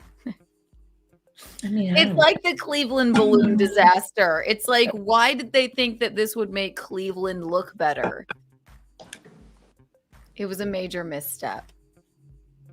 I don't know. I just love that everybody gathered around. Hi, Majo. All right. Well, that was about the most hilarious thing I've ever seen in my life. For real. Thank you, whoever sent that email. That goes on the yes, it was OPC Dawn, I believe. Thank you, Glenview. I love you. You know what won't explode in your home, unlike the whale, Michaeline? Tell me. Candles. Bye. Reed Street Soap Company. Right now, I'm burning a Betrothed by Visconti candle. Promo code KikiBucks for 15% off. That one smells delicious. Get yourself an Untoward candle. Get a Keanu cast candle. Get a Michaeline candle. Reed Street Soap Company. ReedStreetSoap.com. Okay? Get one. You must. If you don't, we'll find it extremely untoward. And they won't explode like the whale. So bodies of water in Oregon are Columbia River. Columbia River. So a whale came out of the river. I'm gonna be up all night watching that. Deschutes River, Columbia River, Todd Lake. There, it's on water. Look. Okay, so see this right here. So did it come out of a river? Columbia River Maritime Museum. But it's not on the coast. That looked like a beach. Well, Oregon, it's Mount Hood is there, and I know it's on water. You're in the Northwest. I mean, all the bodies of water are connected. It might not be the Pacific Ocean. Yeah, I know. That's why it's so weird. The thing came out, it got beached on a something. I'm going to have to look into it. Any chance to traumatize the kids? McGuinevere, hashtag butt rug baby for life, hashtag Thompson. That's the thing. If you're not a butt rug baby, get subscribed. Get subscribed, become a member. It's Keeks Freaks. Please become a member. And if you really love me, change your YouTube name. Hey Siri, whatever it is. What body of water in Oregon? That's too funny. A widely reported case of an exploding whale occurred in Florence, Oregon in November 1970, when the Oregon Highway Division, now the Oregon Department of Transportation, blew up a decaying sperm whale with dynamite in an attempt to dispose of its rotting carcass. This answer is from Wikipedia. Oh my God. I don't know what I like better, the Cleveland balloon disaster or the exploding whale of Oregon. Oh no. My stomach sort of hurts. What's the funniest thing? Should we watch it one more time? Can we? What the fuck? That's the funniest thing I've ever seen in my life. Widely reported case of an exploding whale occurred in Florence, Oregon in November 1970, when the Oregon Highway Division, now the Oregon Department of Transportation, blew up a decaying sperm whale with dynamite in an attempt to dispose of its rotting carcass. I mean, it had to be on a lake, a river, whatever. Yeah, I know, but where does a whale come out from a lake? Okay, what lake was... Let me just find out. Hey, Siri, what lake... I'll research it. Let's just revel in it. Let's just watch it was again. The whale exploded? Hey, Siri, what lake was the whale exploded on? Hey, Siri, what was the exploding whale's body of water? This time, the explosion resulted from the buildup of gas inside a decomposed... That's on its hands. It had a stinking whale of a problem. What to do? 5-foot, 8-ton whale. Why can't we dead hear? on arrival on the beach near Florence. It had been so Florence. long since a whale had washed up in Lane County, nobody could remember how to get rid of one. Let's try it again. You have to tap your sound. The exploding whale of Oregon. Can you hear me, Michaeline? Yes. Oh, I can't hear you. You can't hear me? Hello, hello. I can hear you. I can't hear you.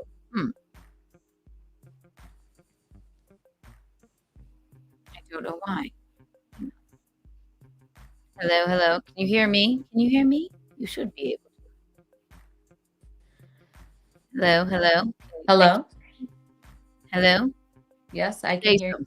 I can't hear you. I can hear you. Yes. I can hear you. I don't know why I can't hear you, Michaeline. Is there like a little microphone down here? Tap it. Hello? I can hear you. Yes. Hello. Hello. So Y'all hear me? I'm sure you yes. can. Yes. Why can't I hear my Colleen? Go back out of it and then come back in.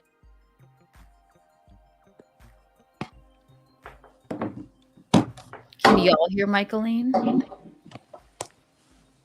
Can they hear me? I don't know what I did. What have I done? Hello. Hello. Hey Siri, exploding whale in Oregon. We can hear. Can you hear Guinevere? Tell me, can you hear Mickey? Whale occurred in Florence, Oregon in November 1970 when the Oregon Highway Division, now the Oregon Department. Hang on. Michaeline, go out and come back in. Okay.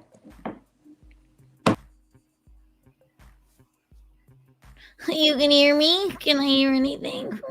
I just wanted to watch the exploding whale one more time. I can't hear anything, really. This is my fault. This is horrible. Why would this have happened?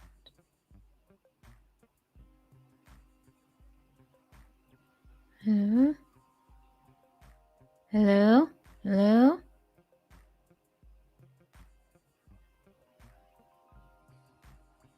Hello? Hello? Hello. Hello, Michaeline. Can you hear me? No? This is weird. I don't know what to do. You should go out and come back in. Hang on. Go out, come back in.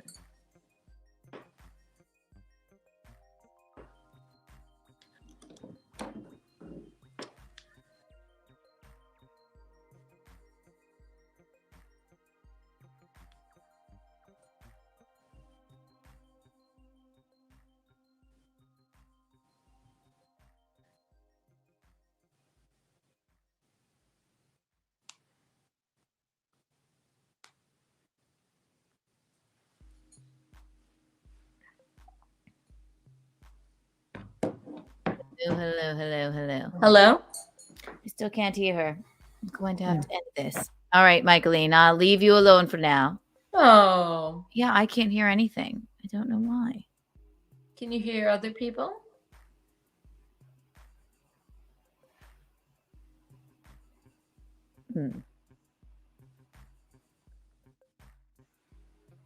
Hello.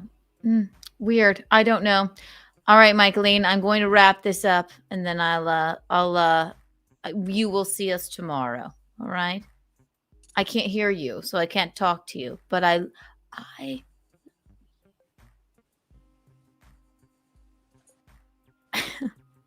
leave her alone. It's been long enough of an Untoward Tuesday. That was hilarious. Thank you for calling into Untoward Tuesday. I don't know why I can't hear you. This is weird. Interesting. And bizarre. And we hate a technical issue, don't we? If I can't hear her, I don't want to...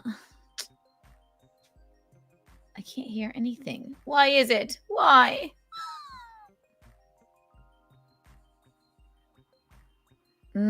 Yeah, I see nothing. This makes no sense to me, but it's been a very fun Untoward Tuesday. Hi, Michaeline. I can hear you perfectly. Why don't you go out and come back in? I did. It didn't work. I can't hear a thing. Okay, you can't have that thing on there. Okay. I have no idea why you can't. I can't hear her, and I can't do the... I guess we'll try it again here. Hello? Hello? I can't hear her. Why is this?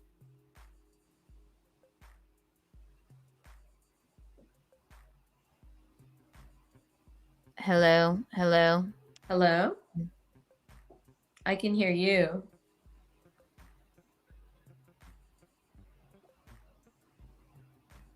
Hello? Hello? Hello? Hello? Say something. Hello? I can't hear her.